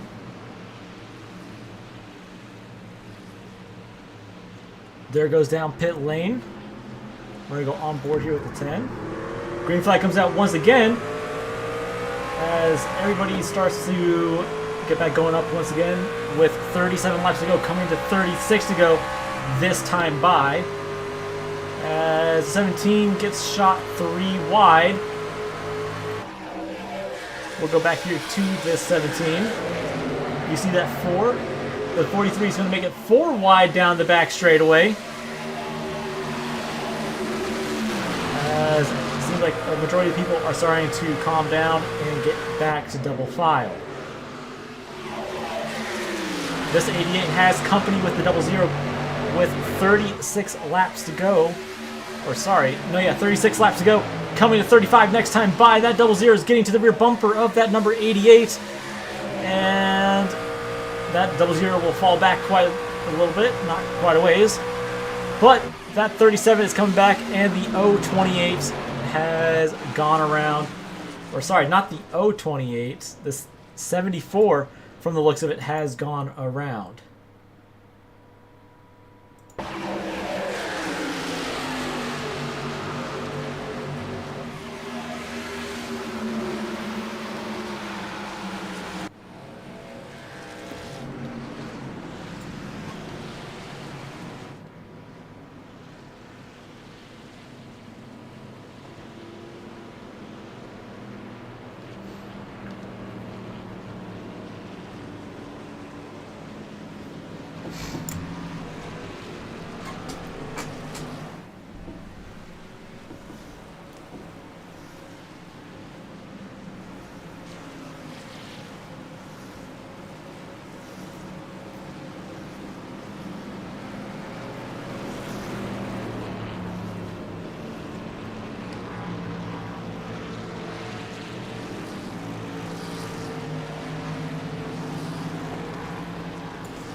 as literally everybody's come back down to their final pit stop here tonight.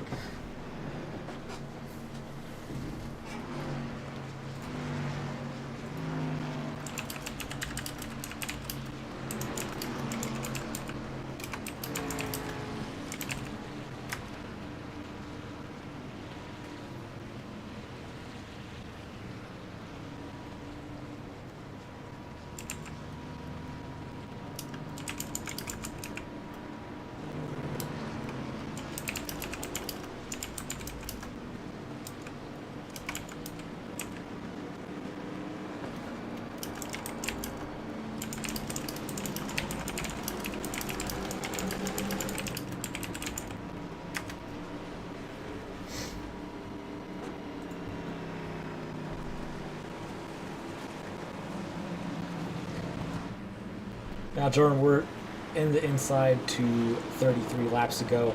The 47 is back out front. How do you think that's going to play off for some of these guys, such as like the 88? Well, the 88, he pitted under this last pit stop. Realized he couldn't make it on fuel even with the caution that we've had, and took it down, got 4 tires and fuel. And the 47, he stayed out because he pitted a few laps earlier to get enough fuel to make it to the end, and gets the lead and track position through that way. Yeah, and you know, we're back on 1 to green. Ram is going to be on the inside and outside. So, you know, very well could be something interesting going on here. As that's the 82 on that inside lane.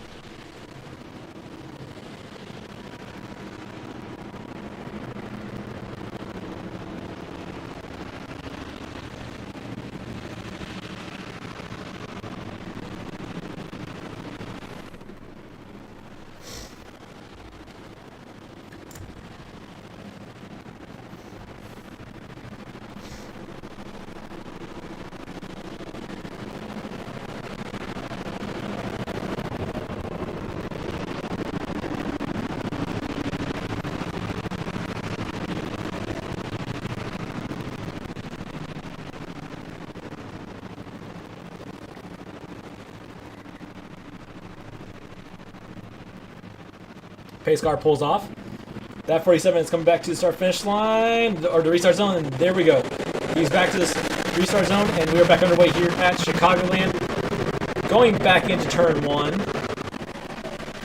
We see that 88, I do believe. Yeah, that 88 is on the inside lane, right behind DG Swiss, as the top 4 is currently all Rams.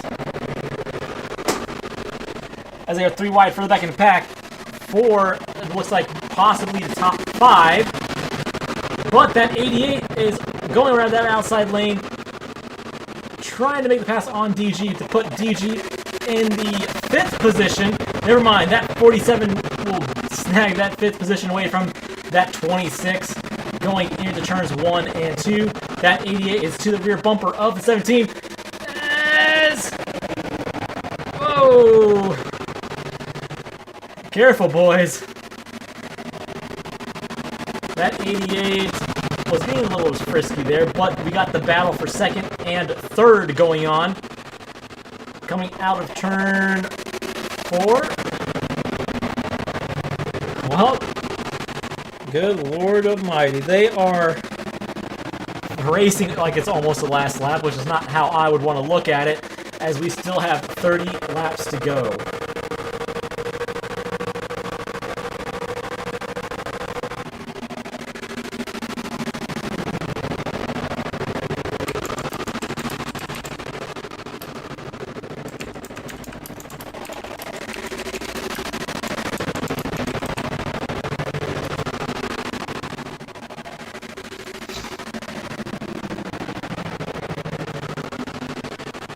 But currently, one car did come down pit lane. It is the number 10 of Cody McDonald, as he got into the outside lane a little bit.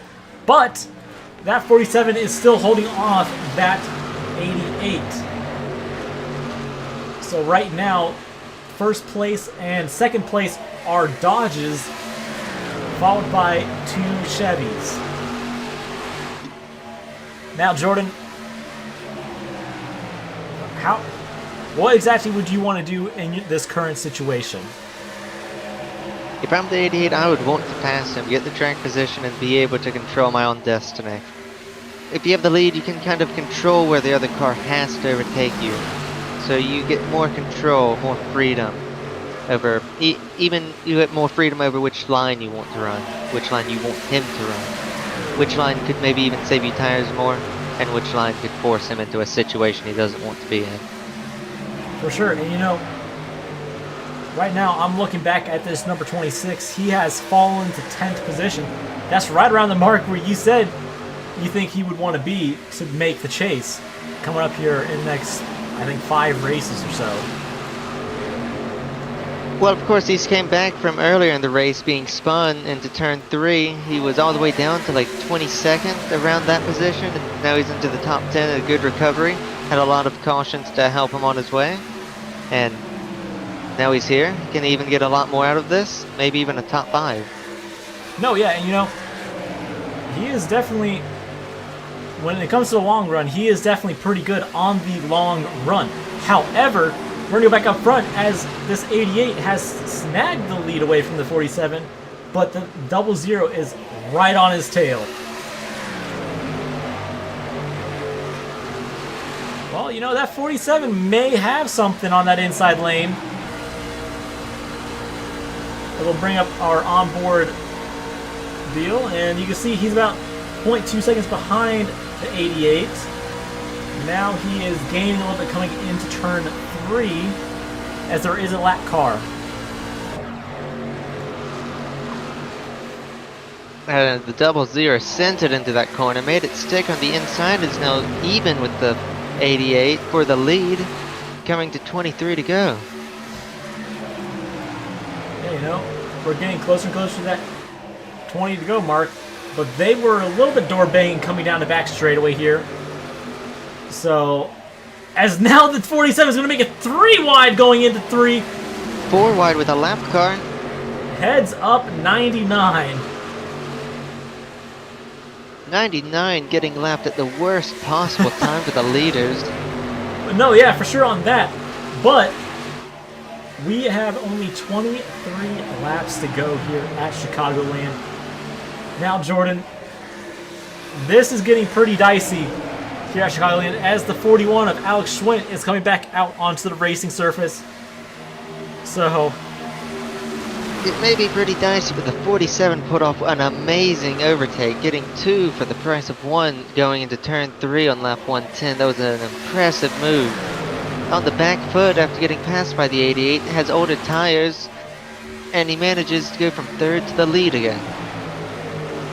yeah, and you know, oh, heads up 88, that 00 sliding up out of turn 2. Whew. That was very close that they made contact going into 3.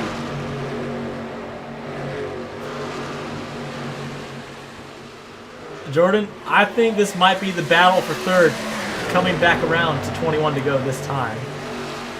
Draft is still powerful. I think those 3rd will eventually draft back up to the leaders. May take a bit of time with them battling, but once they get all sorted, the 42 incredibly loose, manages to not get spun by the 00 there. I think they'll draft back up here if they can just keep the truck straight and get sent, and they're cooperative with each other. Yeah, you know, I think that's a very good point there, Jordan. I think this 42 may have something for those top two cars, as they are side by side coming into turn 1. And it looks like the 88 will be able to get past that 47, maybe off of turn 2. Not quite just yet, but maybe going into turn 3. Now, Jordan, if you were on the inside lane, how hard could you send it, would you think? You can send it as hard as the outside car will let you. How hard will that person on the outside, how much room will he give you? Because if he's really hard, he doesn't really even give you one truck length. You can't send it in that deep. You've got to be really mindful of him.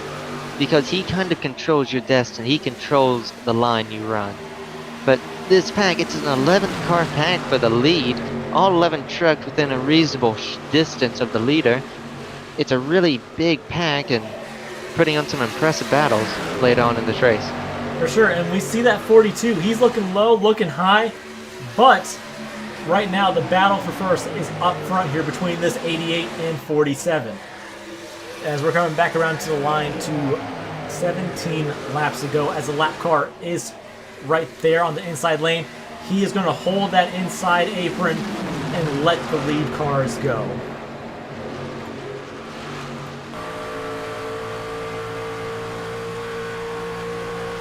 We'll see what... They're finally like single filed out for a moment with the top 6. Double zero and 37 instantly go back to 2 wide at the 48, or 88, sorry, is looking to the outside of the 47 again, trying to get a switch back to him out of the corner. 47 gets loose, opens the door for the 88 to go back down the inside into turn 3. Yeah, and you know, going into 3 and 4, that 88 could clear, but that 47 could do the crossover going into 1. Or maybe the 47 will just follow the 88's lead for a little bit and let him pull him around the track.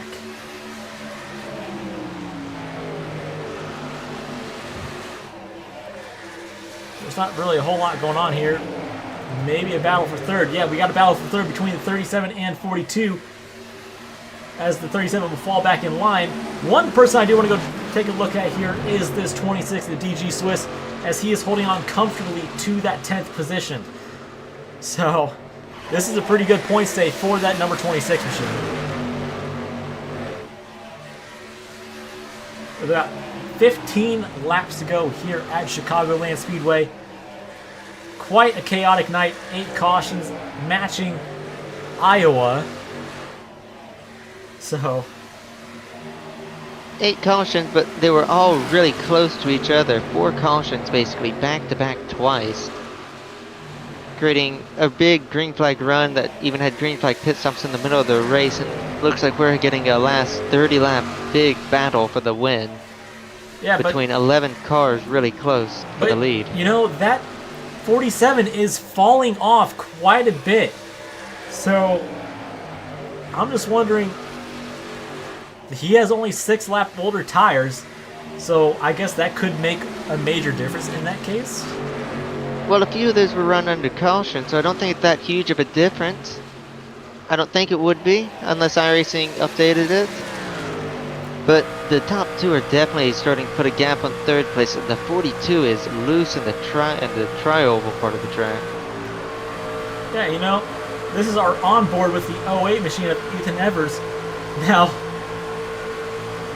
this is kind of what these guys would want to see. Our side-by-side battles going on. That causes the trucks to lose ground and slow down. So, just like a plate track, if you're left out to dry, you're screwed in a way.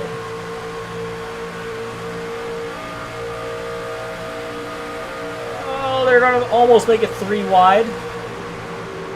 But that 37 is holding on strong to 5th position. But he has to worry about those 2 Dodge Rams right there.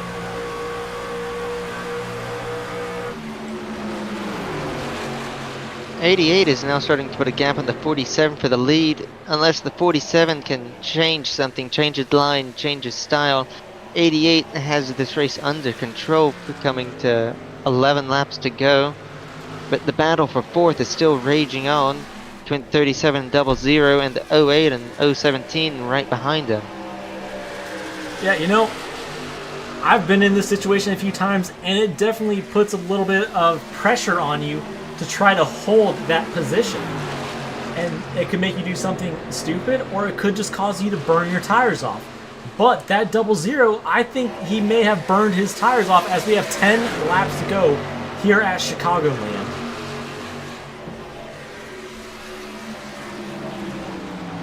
.37 now clear of the 00. Let's see if he can run away with it and maybe chase down the 42 for a top 3. 42 has been a bit loose and looks like he got a bit tight there exiting turn 2. Its truck doesn't seem to be handling the best. 37 also had the advantage of the draft and looks to be closing in. Yeah, but you know, one thing I want to point out is this 26 right here. He is moving up. He was in 10th, now he's in 8th, but now he is in 7th. So, if you want to talk about consistency, it's this 26 for sure. Yeah, and the looks of the battle up ahead, they were adoring down the front stretch. He would love if they make more contact, just move out of the way for him. But he's going to go to the inside of the 00, and the 00 really falling off now, and DG gets clear. Yeah, I think those tires are gone on that 00, because no, the 00 has a black flag.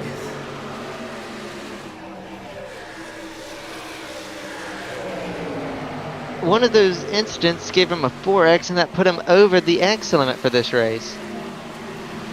Seems a bit harsh for my racing to go 4X for that contact, but very unfortunate way to end off his strong night.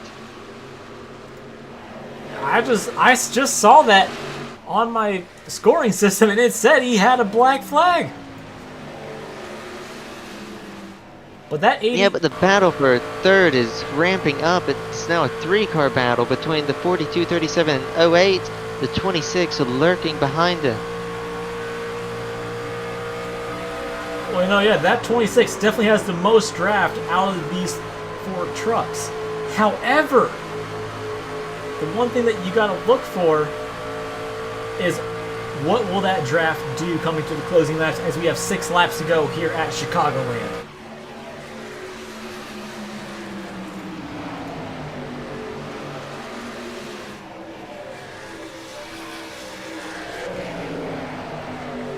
But now coming back up here, we do have a little bit of battle going on for, looks like, oh heck, that's the 7th position between the 48 and the 17. The 48 will clear the 17 coming into the start-finish line as we have 5 laps to go here at Chicagoland. As this battle for third, they're now side by side. 37 looking to the inside. Will he be able to make it work? With a 42 get the run off the corner and be able to hold it? 42 is loose. 37 sliding up. 37 not able to hang alongside of him. That gives the 08 a big run. Will the 08 try to pass 37? Well, you know, if I was at 08, I would keep my eye on that 26, as the 26 is going to the inside of the 08, but it looks like they won't make the pass. But that 08 is coming along the outside lane on that 37, but he will not get to the outside as the 37 sticks his nose in on the 42. But that 42 not quite clear just yet. Now the 37 gets to the inside of that 42, but here comes that 26 to the inside of the 08 machine. Coming back around to 3 laps to go here at Chicagoland. 3 laps to go this race. The 88 is pulling away. He now has nearly a 2-second lead over the 47, who has over a 2-second lead on third. This battle for third still going strong. You know, this is what we want to see. 2 laps to go this time by. That 88 definitely has something in the bag, but I am not sure what they have in the bag coming back around to take 2 laps to go here at Chicagoland. This 08 really needs them to start battling hard so we can try to set them up and get a run, maybe take them 3 wide. Here's his opportunity. Will he choose to go 3 wide? He chooses to push the 42.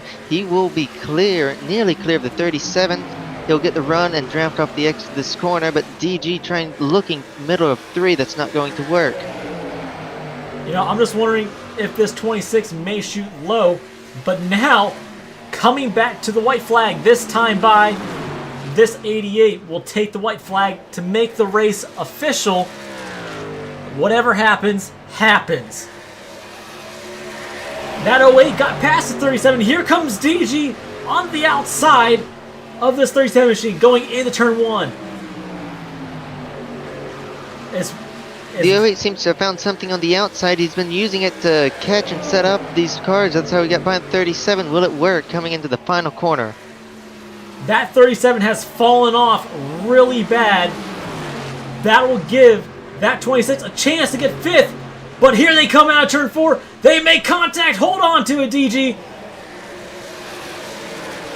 and that will cost them a top 5 position, but that will end the race here tonight at Chicagoland with the top 3 being the 88, 47, and the 42.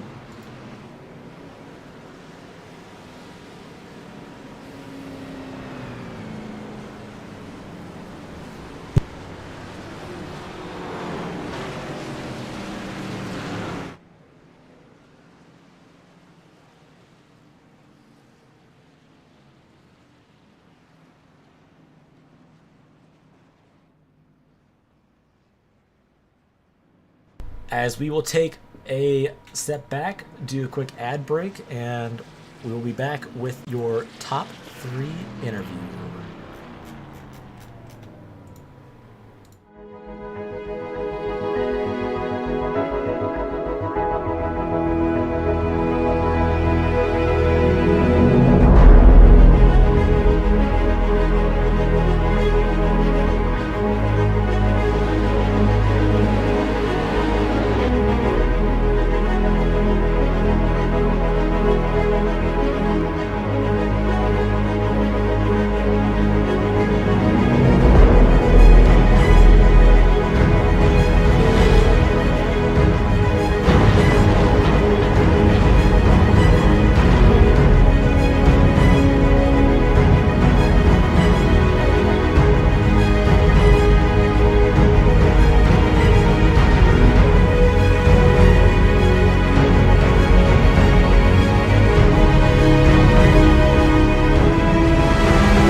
Welcome you back live here at Chicagoland Speedway. Now, Jordan, we had some pretty good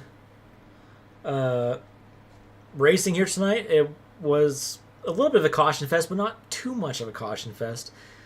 Definitely more things that we can improve on. But other than that, it was relatively clean, and it was a good race for the most part. Yeah, it was we had a green flag pit stop and a good, nice long green flag run to end it. 2 stints of cautions, but that's going to happen in these events sometimes. Something to iron out for next week at Auto Club. So, we'll see what happens. That is for sure. You know, I think it's time to get our top 3 interview on, starting with number 42 of Devin Black. So we'll get this started. Finishing 3rd here tonight, we have the number 42 of Devin Black. Now, Devin, this is your first time out here. A little bit of a caution fest, but you did manage to top off here into P3 to end off the night here strong. How do you feel about that? Yeah, I'm just I'm happy to be here, and I appreciate you guys putting it on. I got invited last moment to come in, so I didn't get any practice.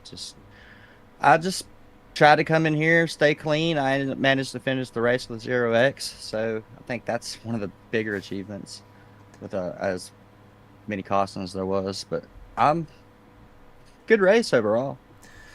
That's true. You know, next week we're going to Auto Club. I don't know how well you do a track like that, but would you say Auto Club was one of your stronger tracks, or do you think it's one of more your weaker tracks on the schedule? Any mile and a half. I just love mile and a halves. So I look forward to them. Pretty much any track period, I can drive about anything. Well, that's good to hear. And, you did good out here tonight. We saw the battle for third. It was definitely on. Oh, How it was tasty. how was your stress level with that tonight? Since it was like multiple cars going on. Yeah, I mean, I definitely knew there was going to be a battle there. You had a couple cars that were on fresher tires coming up through the field, and then, I mean, that was the case why we weren't able to catch the first two. They were on a few laps fresher, and they was just able to maintain pace a little longer. But it was definitely interesting. I'm just glad that everything was able to finish and not have to go to a green light checker or anything like that. For sure. And, once again, you did great out here tonight. And before you let go, is there any friends, family, sponsors you'd like to thank? Just want to thank my wife and shout out to my paint business, Black's Paints and Graphics. Um, Thank you guys for putting this on. No problem.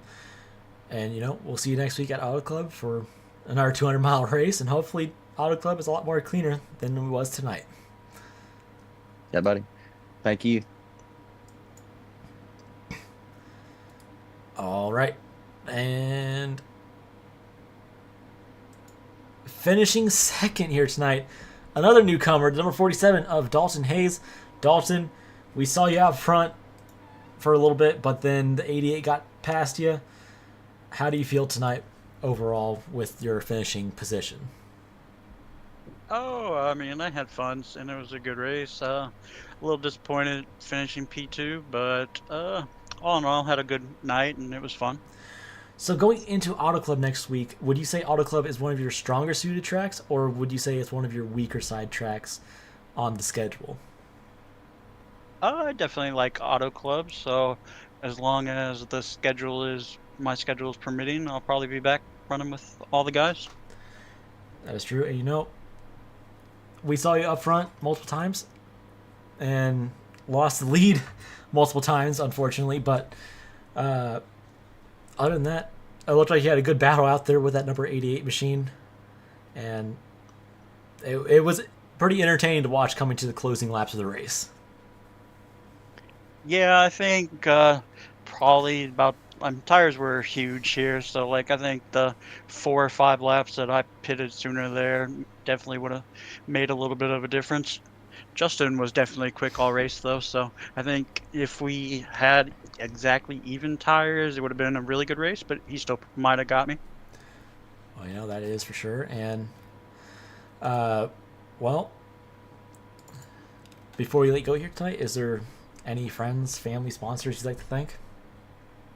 Oh yeah, shout out to all the admins that ran this. Appreciate it. Had a lot of fun, and we'll definitely be back. And then shout out to Swiss and everyone that ran on the team and in the Discord. All right. Well, thanks for coming out here tonight, and we'll see you next week, hopefully at Auto Club. Yes, sir. If my schedule allows, I'll definitely be here. All right. Thanks for coming out. Thanks. Bye. All right. Finishing first, we have the number 88 of Justin Anizak. Justin, we saw you kind of mixture up front, mid-pack, back-pack, but you managed to pull it off here tonight. Once again, for your second win, I do believe, here in the series. How are you feeling tonight? Honestly, you scared me when you pulled me in. I forgot I was in the interview room. I was doing something. I was like, oh. But yeah, the SF4 Chevy Silverado was pretty good tonight. The cautions were kind of high. Yeah. Kind of expected it with the pack racing, but once we got green, the racing got spread out, and finally just got those long runs, and I'm a long run driver, so it definitely benefited me. And then that last pit stop, I think the 47 had a few lap older tires, so I just had to fend off those guys until the tires wore off, and then came home with the win. Yeah, that it was a pretty good battle between you guys. But going into Auto Club next weekend, would you say Auto Club is one of your stronger tracks, or would it be one of your weaker tracks on the schedule so far? It's probably gonna be a stronger track. It's probably gonna be just like tonight, probably with a little bit less cautions. Just because we have 6 lanes instead of like 3 or 4. So I expect it to go a little bit more green there than we did tonight. Well, that is for sure. And it looks like your pit strategy may have worked out there coming to the end of the race. But before you go here tonight, is there any friends, families, or sponsors you'd like to thank? Yeah, shout out to SF4 for bringing me in. You streaming this, Jordan doing race control, the 47 and a couple other guys racing real clean, up for the lead there, and yeah, man, I had fun with racing those guys out there. All right, we're glad to hear that, and we'll see you next week, hopefully at Auto Club. Yeah, man. All right, that's gonna end off this race here tonight. Now, Jordan, Auto Club, as he said, 6-lane track. That's a pretty wide racetrack, but what do you think could happen going into that race after tonight? Well, I think a lot of these people, they definitely got to know each other tonight. The 8 cautions, people definitely got up close and friendly. Some cars, we have a lot of cars 0x, really clean. A clean race from X-wise, most people we've had was 0x the entire season. So hopefully we get a lot more next week. Hopefully the lane, it having a lot more lanes than Chicagoland plays a role. Maybe we'll even see 2 green flag pit stops instead of 1 like we've seen here at Chicagoland and last week at Iowa. So Yeah, that's very for sure. interesting to see how next week will play out, considering the similarities between how this race played out and what we expect next week at Auto Club. That's for sure. But for now, we're going to say we're hopping off air. But once again, if you guys did enjoy this and you are new to this series, if you want to follow along, hit that subscribe button, hit the bell, and we'll be back Wednesday night for the Bonehead Racing Dirt Tour, and we'll be back Friday night for the Bonehead Racing